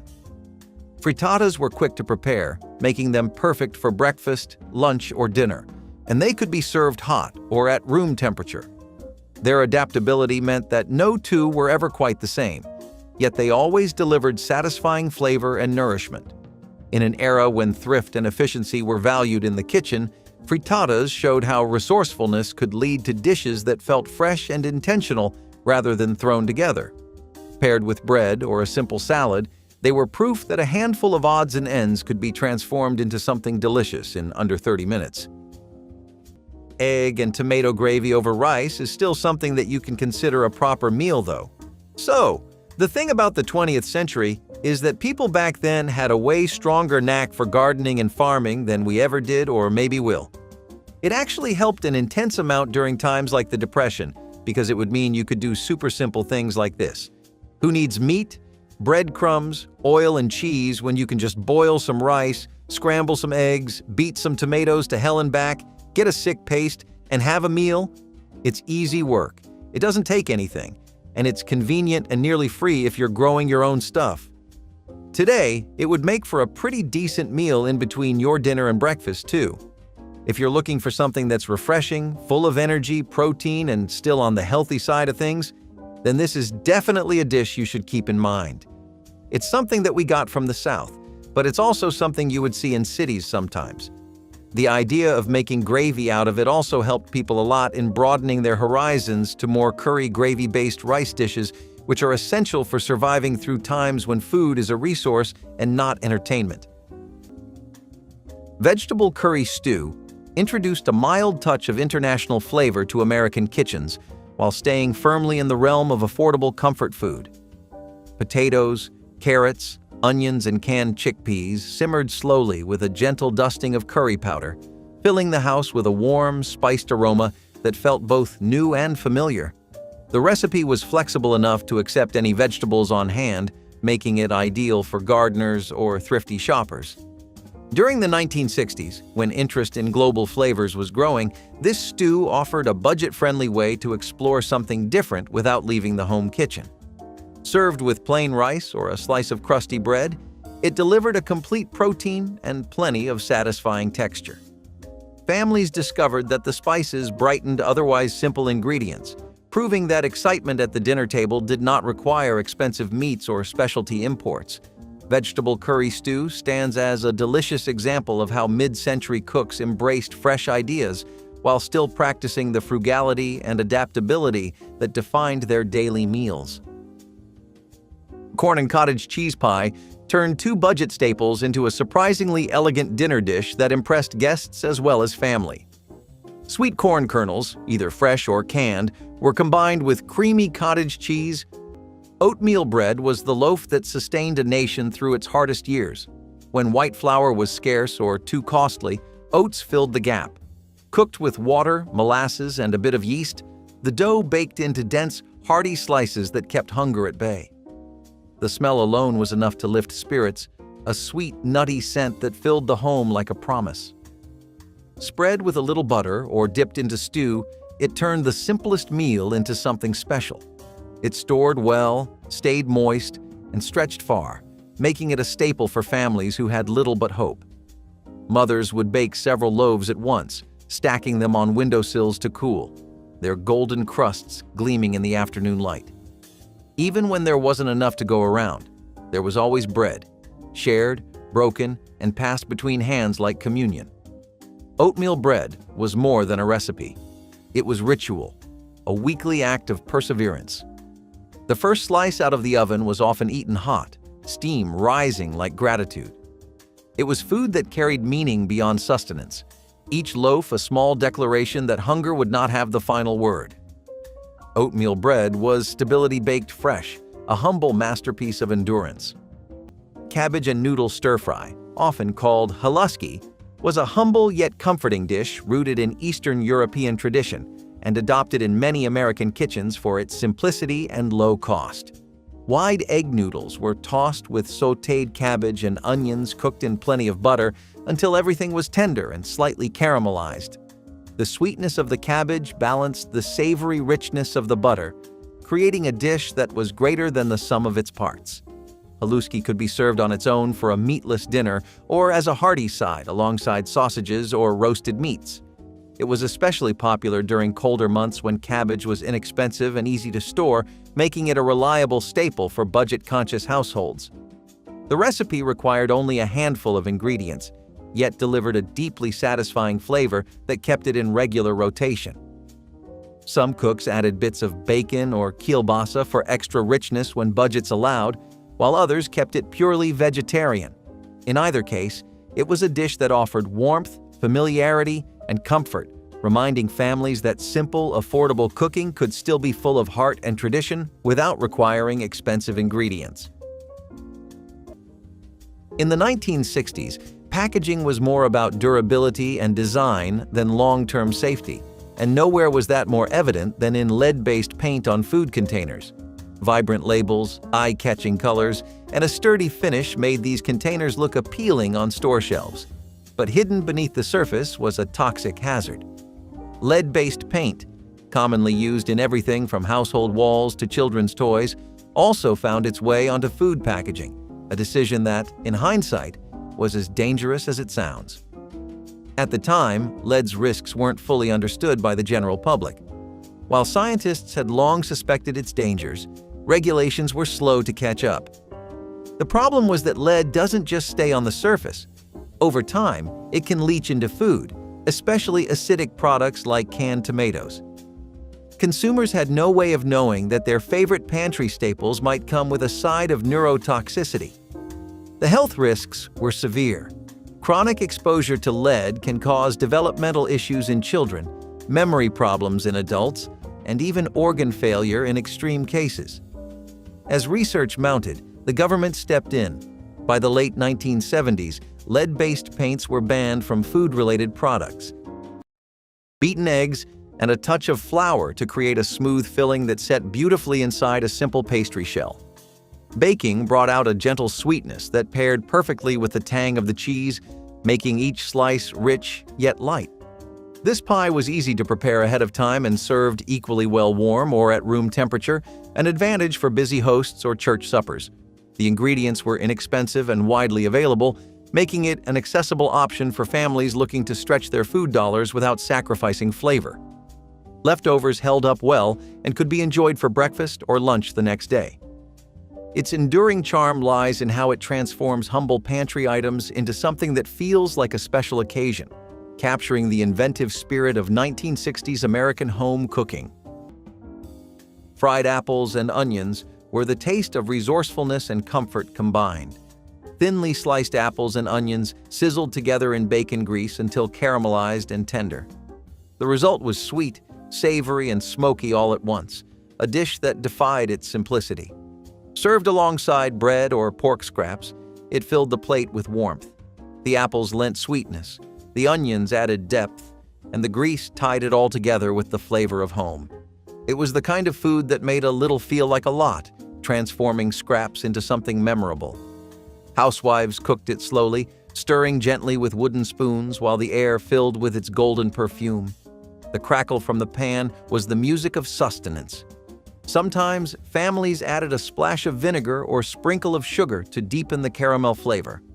Others ate it with biscuits, savoring the taste that balanced sweet and savory so perfectly it needed nothing else. Fried apples and onions turned humble ingredients into affection served hot. Long after the pan cooled, its scent lingered, comforting and familiar. It was a meal that proved poverty could still have poetry, that comfort could be coaxed from the simplest of means. Corn pudding casserole blended sweet and savory flavors into a side dish that could easily double as a main course for a light dinner. Made from canned corn, eggs, milk, sugar, and a small amount of flour or cornstarch, it baked into a soft, custard-like texture with a golden top. The sweetness of the corn was balanced by the richness of the eggs and milk, creating a comforting, almost dessert-like flavor. Corn pudding was often served at holiday meals, church suppers, or potlucks, but it was just as welcome on an ordinary weeknight. It was inexpensive to prepare, relying mostly on pantry staples, and could be scaled up easily to feed a large crowd. Leftovers reheated well, retaining their creamy texture, and the dish was versatile enough to pair with meats, vegetables, or even beans. In households that valued tradition, Corn pudding was a nostalgic recipe passed down through generations, each family putting its own twist on the seasoning or sweetness. Its gentle flavor and simple preparation made it a reliable favorite, offering comfort and warmth in every spoonful without requiring much more than what was already in the kitchen pantry. A perfectly roasted chicken was once the ultimate symbol of home cooking. Before rotisserie chickens lined supermarket shelves, families gathered around the table for a golden, crispy-skinned bird fresh from the oven. Coated in a flavorful crust of herbs and breadcrumbs, this dish turned an everyday staple into something worthy of a special occasion. Whole chickens were a budget-friendly choice, stretching across multiple meals. Unlike pre-cut pieces, a whole bird could be roasted, carved, and repurposed into soups or sandwiches, making it a practical investment. The breadcrumb and herb crust added texture and flavor, sealing in juices while creating a beautifully crisp exterior. Traditional blends featured rosemary, thyme, and parsley, but regional variations introduced garlic, lemon zest, or even a hint of paprika for extra depth. Pre-seasoned chicken breasts, boneless cuts, and store-bought rotisserie birds made the slow-roasted whole chicken tradition feel unnecessary. For many, the extra step of trussing, seasoning, and roasting no longer fit into busy weeknight schedules. Yet, for those who remember the aroma of herbs mingling with sizzling chicken fat in a warm oven, there's no substitute. Hominy and bacon casserole offered hearty satisfaction with minimal ingredients, highlighting how resourcefulness defined many mid-century meals. Creamy canned hominy provided a naturally sweet base that absorbed the smoky flavor of crisp bacon bits sprinkled throughout. A light sauce of milk and butter bound everything together before baking, creating a dish with comforting richness despite its simplicity. Families often served it as a main course with a side of green vegetables or a slice of cornbread, making it a complete and inexpensive dinner. Hominy's long shelf life and low price made it a dependable pantry staple, while just a few strips of bacon added enough depth to please meat lovers without straining the budget. The casserole reheated beautifully, so leftovers were welcomed for quick lunches the next day. Its combination of smooth texture and smoky taste made it popular at potlucks and church gatherings where thrifty recipes were always appreciated. Hominy and bacon casserole remains a testament to how modest ingredients can deliver true comfort and memorable flavor when prepared with care and creativity. Potato peel chips were the triumph of thrift. Waste turned wonder. When every scrap counted, even the skins of potatoes became treats. Peeled thick and fried crisp in leftover fat, they bubbled and browned into golden ribbons. Sprinkled with a pinch of salt, they crackled between the teeth, tasting richer than their humble beginnings. Children loved them. Adults marveled at how good resourcefulness could taste. Nothing was discarded. Everything had purpose. Housewives saved peelings in bowls throughout the week, determined not to waste a thing. On Fridays, the pans came out, and the sizzle of frying skins filled kitchens with joy. The smell was irresistible, earthy, toasty, and indulgent in its simplicity. These chips were more than food. They were a gesture of defiance against scarcity. Served in paper cones or chipped bowls, they brought laughter to tables where there had been worry.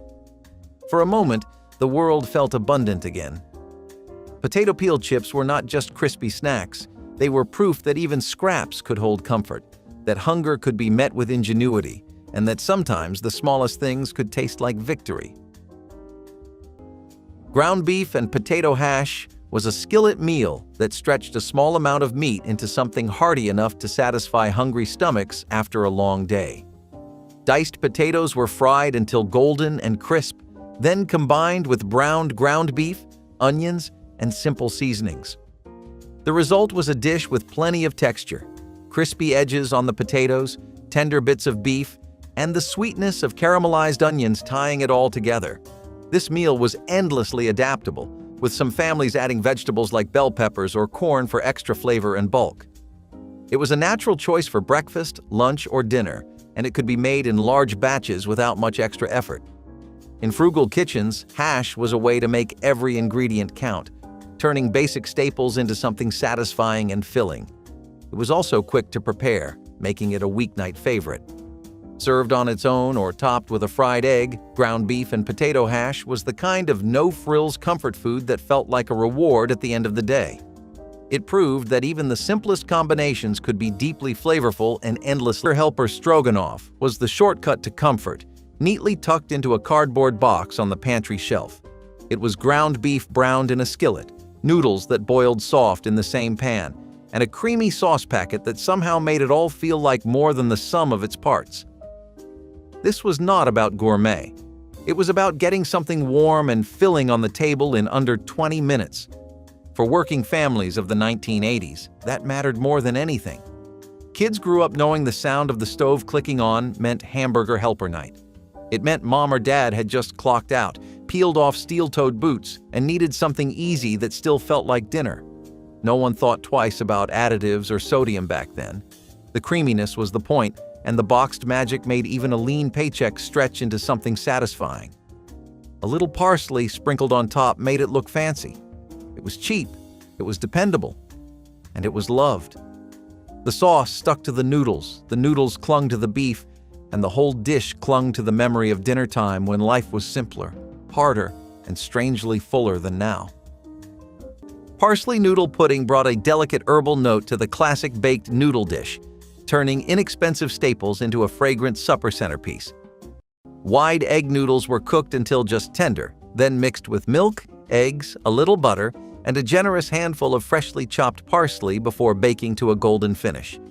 The custard base held everything together while the parsley added color and a bright, garden-fresh taste that lifted the entire dish.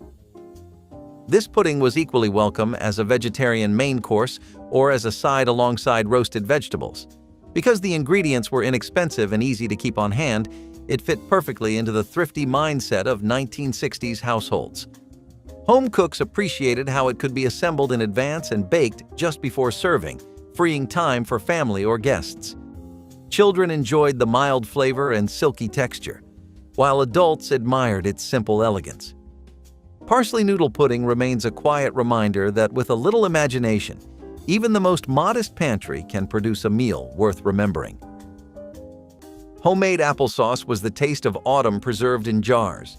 Families gathered around baskets of bruised or fallen apples, peeling and slicing them into big pots to simmer down with sugar, or often without it. The slow cooking turned the fruit into something golden and fragrant, filling the house with the scent of comfort. In lean years, every bit was used. Cores went to feed animals, skins became vinegar, and the sauce became sweetness for months ahead. Children licked spoons warm from the pot, and mothers sealed jars that would line pantry shelves like treasures. It wasn't just food, it was foresight. Applesauce appeared on breakfast tables, over biscuits, or beside savory dishes, reminding everyone that care and labor could turn even windfall apples into luxury. It was preservation at its finest, of fruit, of family, and of hope. Comforting. Baked spaghetti pie was an inventive way to transform leftover pasta into a dish that could be sliced and served like a casserole.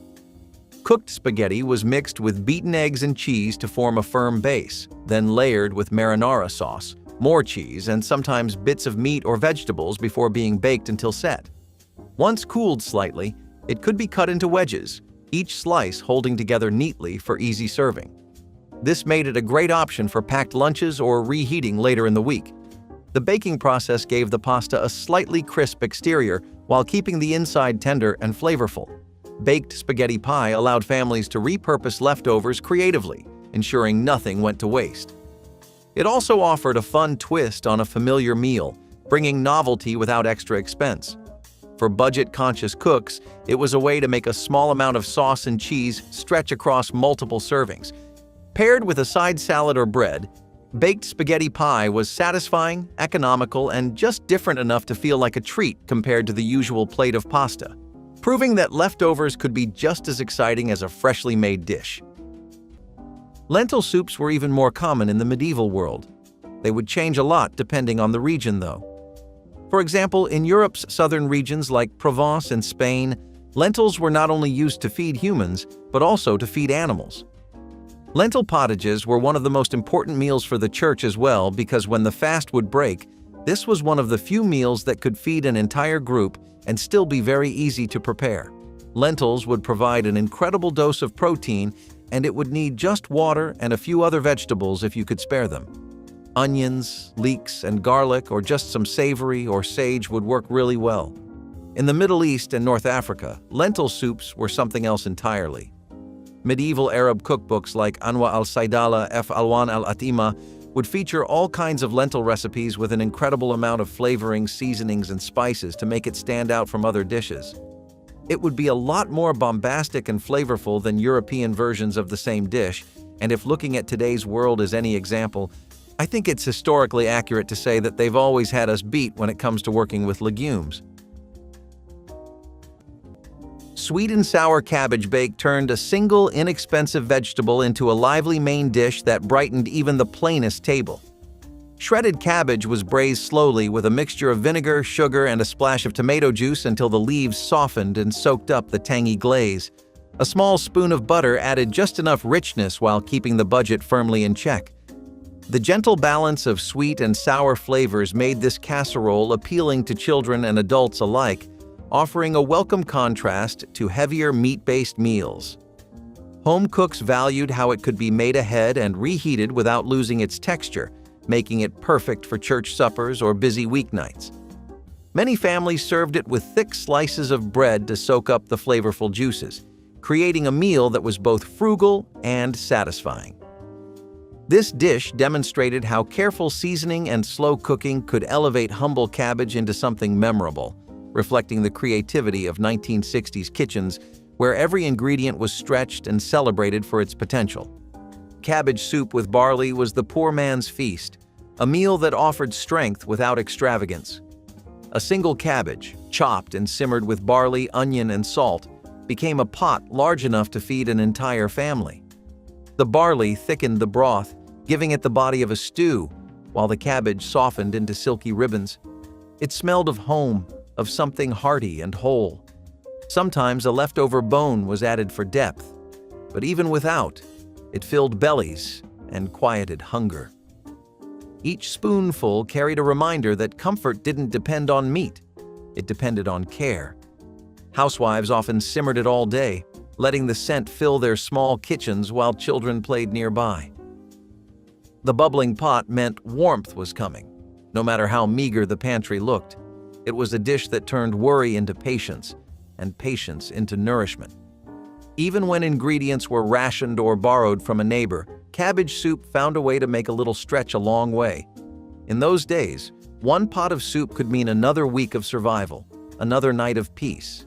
Families sat shoulder to shoulder at wooden tables, ladling out seconds with laughter that cost nothing. Cabbage soup with barley was more than food. It was community in liquid form, a taste of resilience in its purest expression.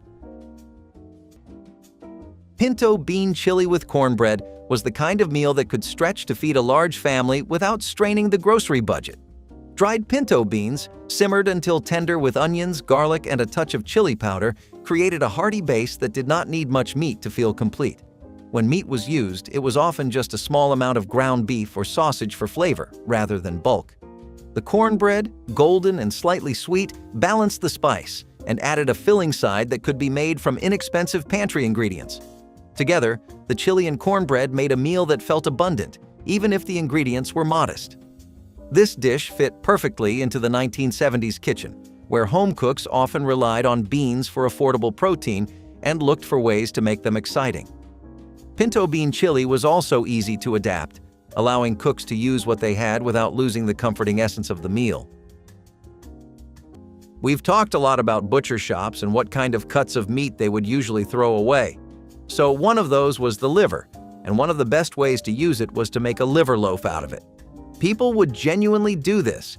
It would help a lot because livers were believed to not only be very dense in their protein content, but also really good for building blood and increasing your overall bone health. Livers were something that a lot of people back then were accustomed to eating as well, even though the metallic and iron-rich taste doesn't perform too well in today's climate.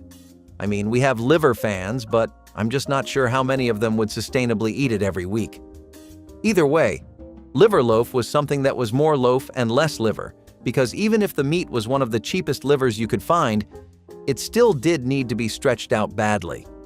It was good to have this with bread to make it more palatable, though.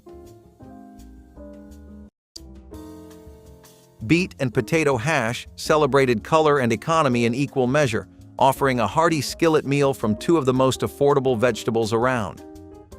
Diced beets and potatoes were pan-fried with onions in a bit of oil or leftover drippings until the edges turned golden and crisp. The beets added a deep ruby hue that stained the potatoes with a cheerful pink, making the dish as attractive as it was filling.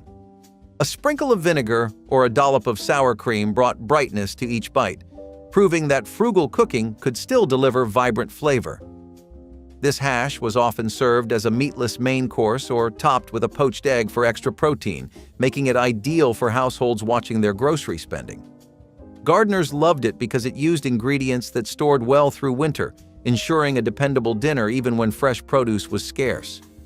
Beet and potato hash remains a classic example of how mid-century cooks turned basic staples into something comforting, flavorful, and visually striking without spending more than a few coins. Mock apple pie, sometimes called cracker pie, was the dessert that fooled even the sharpest tongues.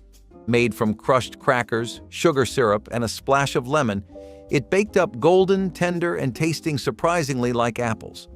It was culinary sleight of hand, resourcefulness disguised as indulgence. Housewives took pride in serving it, smiling as guests guessed its secret.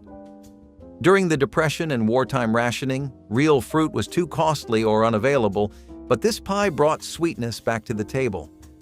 Cinnamon and nutmeg hid the truth even better, giving the illusion of abundance where there was none. It was more than a trick, it was triumph through creativity.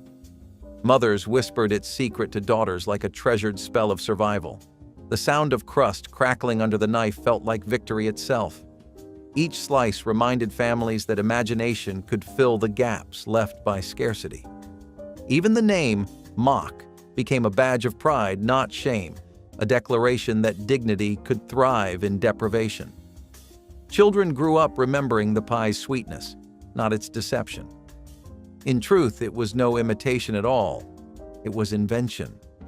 Mock apple pie proved that in kitchens where dreams outnumbered ingredients, love could taste like luxury. Vegetarian lentil stew with carrots and celery proved that a meatless dish could still be deeply satisfying. Lentils, one of the cheapest sources of protein, formed a rich and hearty base that absorbed the flavors of sautéed onions, earthy carrots, and crisp celery. Simmered with simple seasonings like bay leaves, thyme, and a hint of tomato paste, the stew developed a slow-cooked depth that belied its low cost. In an era when both budget-conscious and health-focused cooking were gaining ground, lentil stew became a practical staple for many households. It was the kind of dish that could be made in large batches, reheated well, and even frozen for future meals. Served with a crust of bread or over a bed of rice, it became a meal that filled the stomach and warmed the body. The affordability, nutrition, and adaptability of this stew made it a quiet but dependable hero of 1970s home cooking. Some of the best dishes come from necessity, and few ingredients are as dependable as potatoes. For generations, scalloped potatoes were a staple at homecoming dinners, potlucks, and Sunday feasts. Thinly sliced and baked in a rich, velvety sauce, they were a testament to the idea that simple ingredients, when treated right, could feel downright luxurious. Potatoes were the backbone of many American kitchens. They were cheap, easy to store, and could feed an entire family without much effort. The addition of a creamy sauce, made from milk, butter, and a touch of garlic, elevated this humble dish into something special. Some versions kept it simple, while others included layers of cheese, turning it into a gooey, golden masterpiece. Either way, it was a comforting, belly-filling side that paired well with just about any main course. The cooking process required patience. Proper scalloped potatoes weren't rushed, each layer had to absorb the sauce, and the top needed time to develop that perfect golden crust. But as boxed potato mixes and instant gratins took over, homemade scalloped potatoes started to fade from dinner tables. Eggplant Parmesan casserole gave budget-minded families a taste of Italian-inspired comfort without the cost of imported ingredients. Slices of eggplant were lightly breaded, quickly browned in a skillet, and layered with canned tomato sauce, dried oregano, and a modest sprinkle of grated cheese. Baked until the sauce bubbled and the cheese melted, the dish emerged fragrant and hearty, ready to feed a hungry household. Because eggplant was plentiful in late summer and canned tomatoes were available year-round, the recipe fit perfectly into a thrifty meal plan. Many 1960s home cooks discovered it through community cookbooks that encouraged vegetable-centered dinners when meat prices rose. Served with a side of spaghetti or crusty bread, it felt festive enough for company while staying within a modest budget. The mild flavor of the eggplant absorbed the savory sauce beautifully, making each bite satisfying without the need for heavy amounts of cheese or meat. Eggplant Parmesan casserole quickly became a reliable favorite for families eager to stretch their food dollars while still offering something warm and flavorful. Corn and bean succotash was a dish born from Native American tradition and carried forward through generations of thrift. Sweet corn and tender beans simmered together in a pan of butter or drippings until creamy and fragrant. Sometimes a splash of milk or bits of salt pork were added, if fortune allowed. The combination was perfect, simple, filling, and full of life. In the Depression years, succotash became a symbol of gratitude, showing that two humble ingredients could come together to make something whole. It was bright on the plate and rich in memory, a taste of the land and its generosity. Housewives knew how to make a pot stretch for days, reheating it with rice or adding broth to create something new each time. It was a dish that tied the old to the new, native roots to southern kitchens, poverty to pride. Succotash carried a whisper of abundance even when times were harsh. Children would scoop it up with bread, leaving their plates spotless. It reminded families that simplicity didn't mean surrender. It meant survival. Each spoonful was nourishment and nostalgia, proof that gratitude was a meal in itself. Homemade pot pie with biscuit topping offered the comfort of a classic without the expense of store-bought frozen versions. Instead of a traditional pie crust, which could be time-consuming and require more costly butter, cooks topped the filling with drop biscuits made from flour, milk, and shortening. The filling was a clever way to use up leftover meats, most often chicken, turkey, or beef, combined with inexpensive vegetables like peas, carrots, and potatoes in a creamy sauce thickened with flour. The biscuit topping baked into a golden, tender layer that absorbed some of the savory filling, making every bite warm and satisfying. For many families, this dish was a perfect example of turning odds and ends into something that felt like a treat. The aroma of the biscuits baking with the bubbling filling underneath made the whole kitchen smell inviting. It was a meal that blended frugality with a sense of homey indulgence. A household staple for decades, canned tuna was a go-to choice for quick meals and affordable protein. Packed with convenience and a mild flavor that fit everything from sandwiches to casseroles, its popularity surged throughout the 20th century. But hidden beneath its silver lid was an ingredient no one had bargained for: mercury.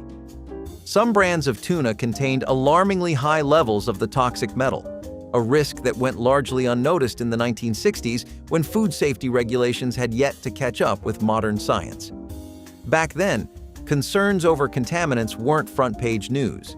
The average consumer had little reason to suspect that a simple tuna salad might come with a side of neurological damage. Mercury, a heavy metal that can accumulate in the body, posed serious health risks, especially for pregnant women and young children. Symptoms of mercury poisoning included cognitive impairments, muscle weakness, and developmental issues, hardly what anyone expected from a lunchtime staple. As research progressed, regulatory agencies stepped in. By the 1970s, the FDA began imposing stricter limits on mercury levels in seafood, and today, guidelines recommend limiting the consumption of certain fish. Barley and mushroom gravy bowl brought hearty texture and deep flavor to the dinner table using ingredients that cost only pennies per serving. Pearl barley was simmered until tender and spooned into bowls, then generously topped with a thick mushroom gravy made from sautéed onions, sliced mushrooms, and a splash of milk or broth. The barley's nutty chewiness paired perfectly with the savory gravy, creating a meal that was both comforting and surprisingly filling. This dish proved that meat was not necessary to achieve a rich, satisfying flavor, making it popular among families seeking economical vegetarian options. Barley stored well and cooked in bulk, so a single bag could supply multiple meals over the week. The recipe also welcomed leftovers, allowing home cooks to add bits of vegetables or herbs on hand without increasing the cost.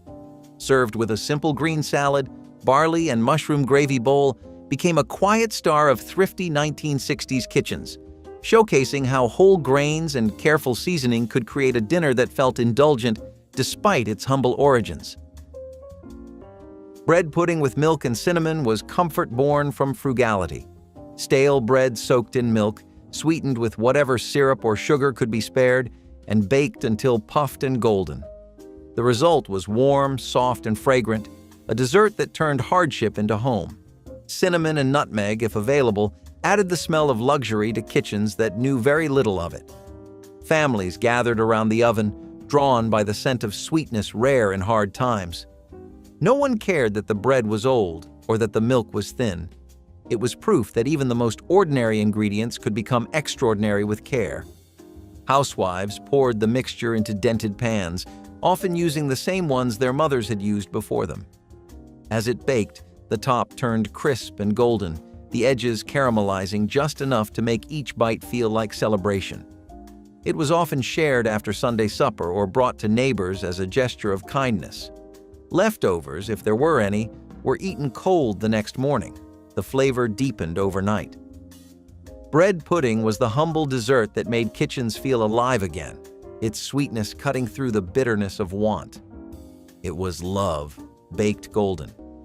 Mushroom barley soup was a perfect way to bring depth and richness to the table without expensive cuts of meat. The barley gave the soup a pleasantly chewy texture and added body, while the mushrooms provided a savory, almost meaty flavor that satisfied without animal protein. Onions, carrots, and celery were often included, creating a base that built flavor with every minute of simmering. A bit of broth, homemade when possible, brought everything together, allowing the grains and vegetables to soak up the seasoning. This soup was popular among those who appreciated hearty, rustic dishes that could be made in large pots and reheated for lunches or quick dinners.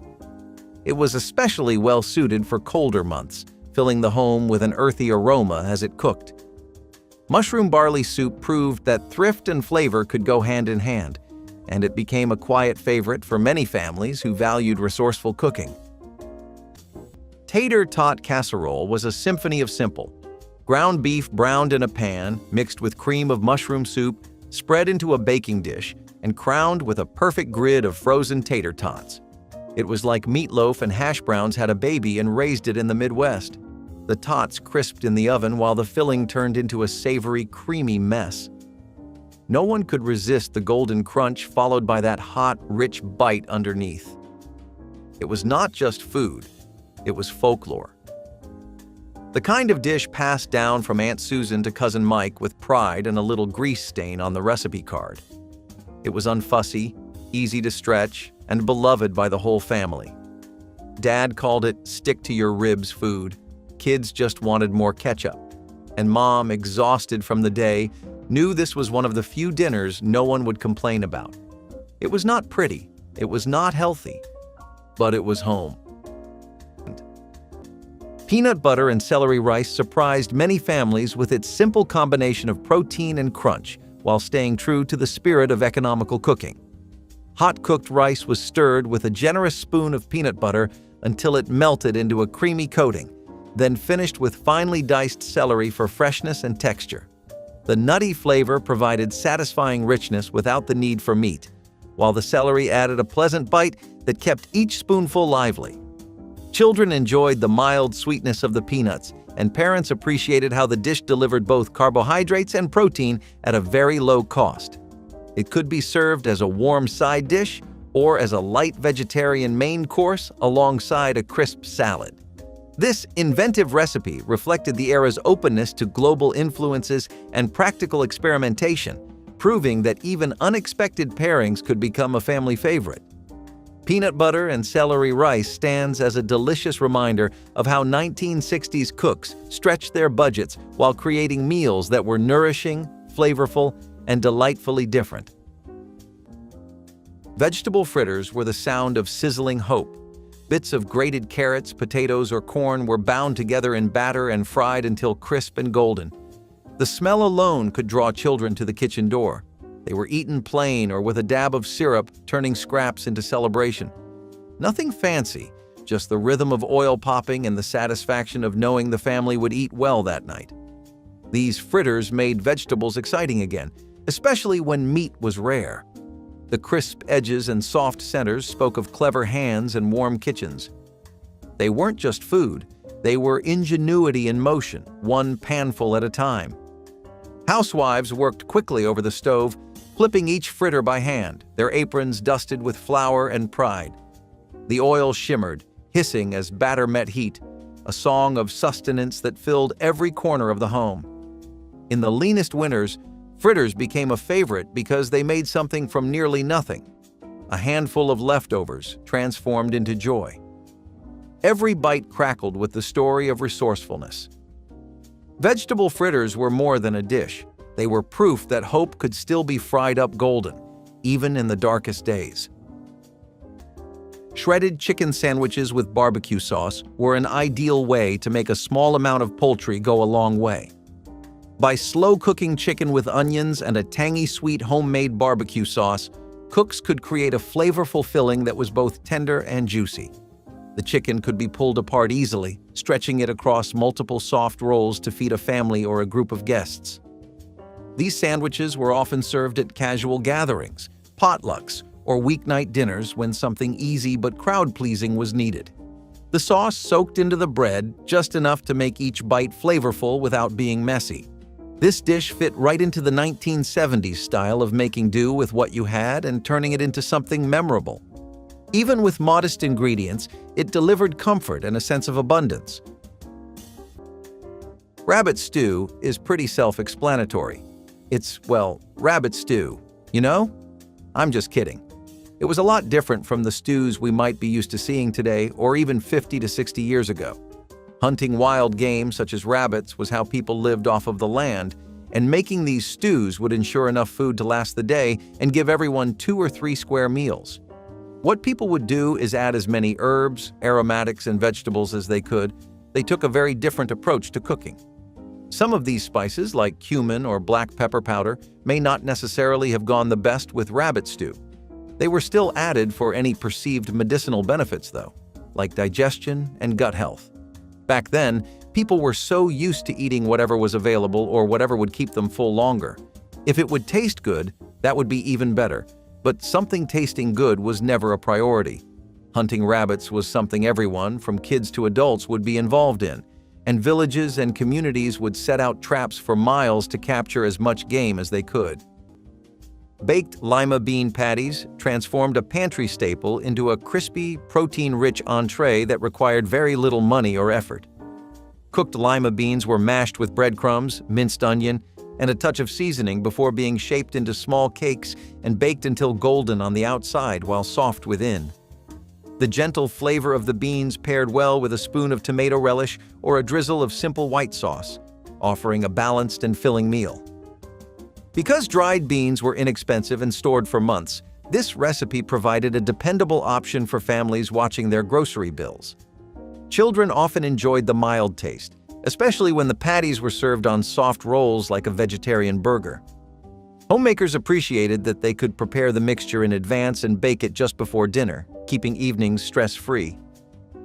Baked lima bean patties demonstrate the quiet creativity of mid-century kitchens, where resourceful cooks turned everyday staples into meals that were hearty, healthy, and surprisingly elegant for such modest ingredients. Carrot croquettes turned the simplest vegetable into a feast. Mashed carrots, breadcrumbs, and a pinch of seasoning were formed into little patties and fried until brown and crisp. They were sweet, soft inside, and hearty enough to stand as a main dish. The smell of frying croquettes filled the kitchen with quiet joy, a reminder that warmth and comfort could still be coaxed from scarcity.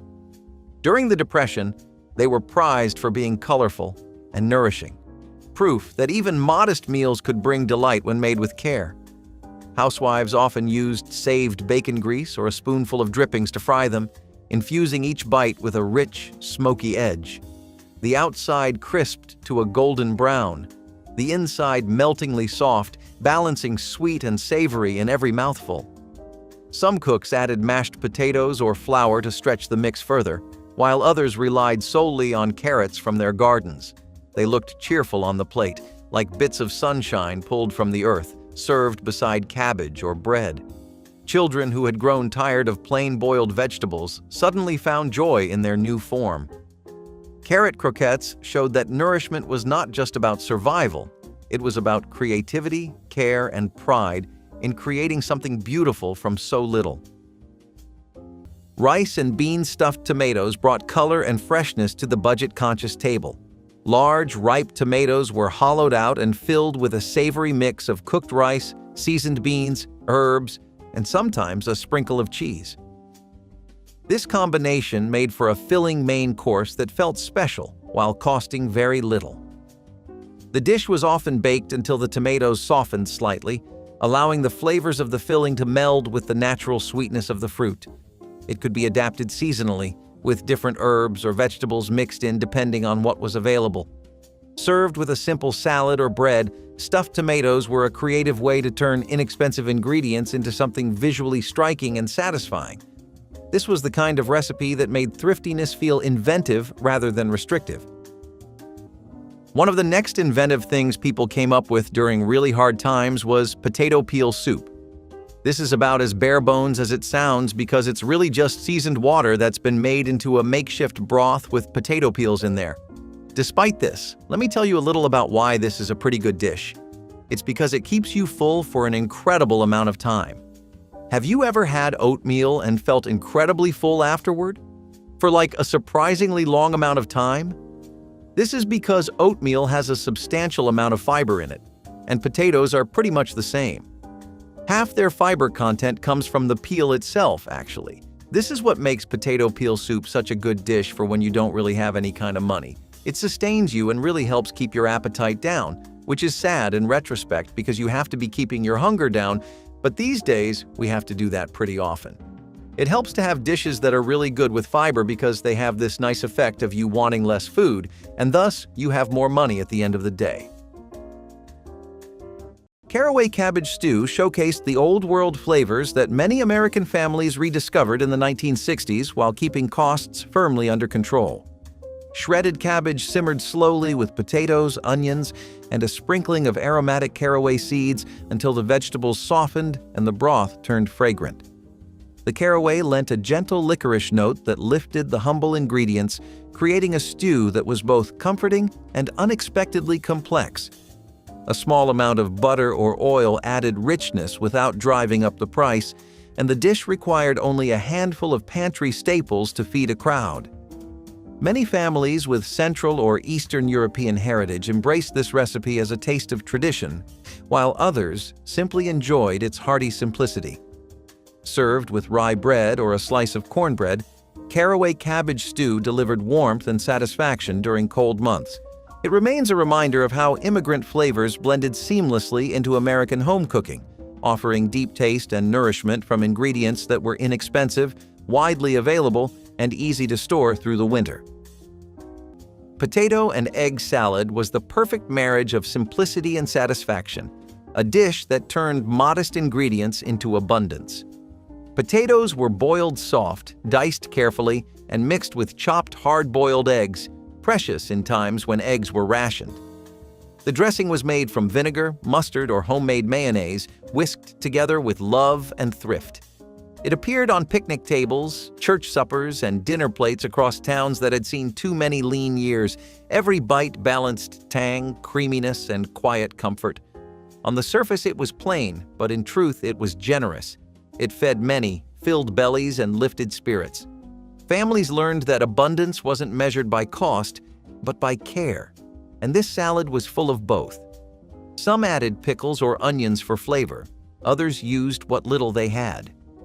It was shared freely, a reminder that food, when shared, always seemed to multiply. Even without plenty, potato and egg salad made every table feel complete, proof that love and resourcefulness were ingredients no kitchen could ever run out of. Baked ziti with cottage cheese was a frugal twist on a beloved Italian-American classic. Instead of using ricotta, which could be expensive, cottage cheese provided a creamy, tangy layer between the pasta and sauce. The dish was assembled with cooked ziti, tomato sauce, a bit of mozzarella for melting, and the cottage cheese for richness. Baked until bubbling and slightly browned on top, it was a hearty meal that could be made ahead and reheated. This casserole-style pasta was perfect for busy families, as it could stretch to feed many and used pantry-friendly ingredients. In the 1970s, such substitutions were common, and home cooks took pride in creating satisfying meals without overspending. The result was a dinner that tasted indulgent while remaining budget-friendly. Bright, tangy, and effortlessly elegant lemon chicken piccata was once a dinner table favorite. With its delicate balance of citrus, butter, and briny capers, this dish turned simple ingredients into something refined. Italian-American families popularized it in mid-century kitchens, and by the 1960s, it had become a go-to recipe for home cooks looking to add a touch of sophistication to a weeknight meal. Chicken was an economical protein, but before boneless, skinless cuts were widely available, whole birds had to be broken down by hand. Piccata was traditionally made with thinly pounded chicken breasts, quickly dredged in flour and sautéed until golden. The sauce was the star, fresh lemon juice and capers combined with a silky butter reduction to create a dish that was light yet deeply flavorful. It was often served with pasta or rice, making it both practical and satisfying. So why did this dish vanish from home kitchens? Over time, complex flavors gave way to simpler, more standardized meals. The rise of processed sauces and pre-made chicken dishes made from scratch piccata seemed like more effort than it was worth. Which forgotten meal from this list would you bring back to your family's table? Share your memories in the comments, hit like, and subscribe so we can keep honoring the cheap foods that built this country one bite at a time.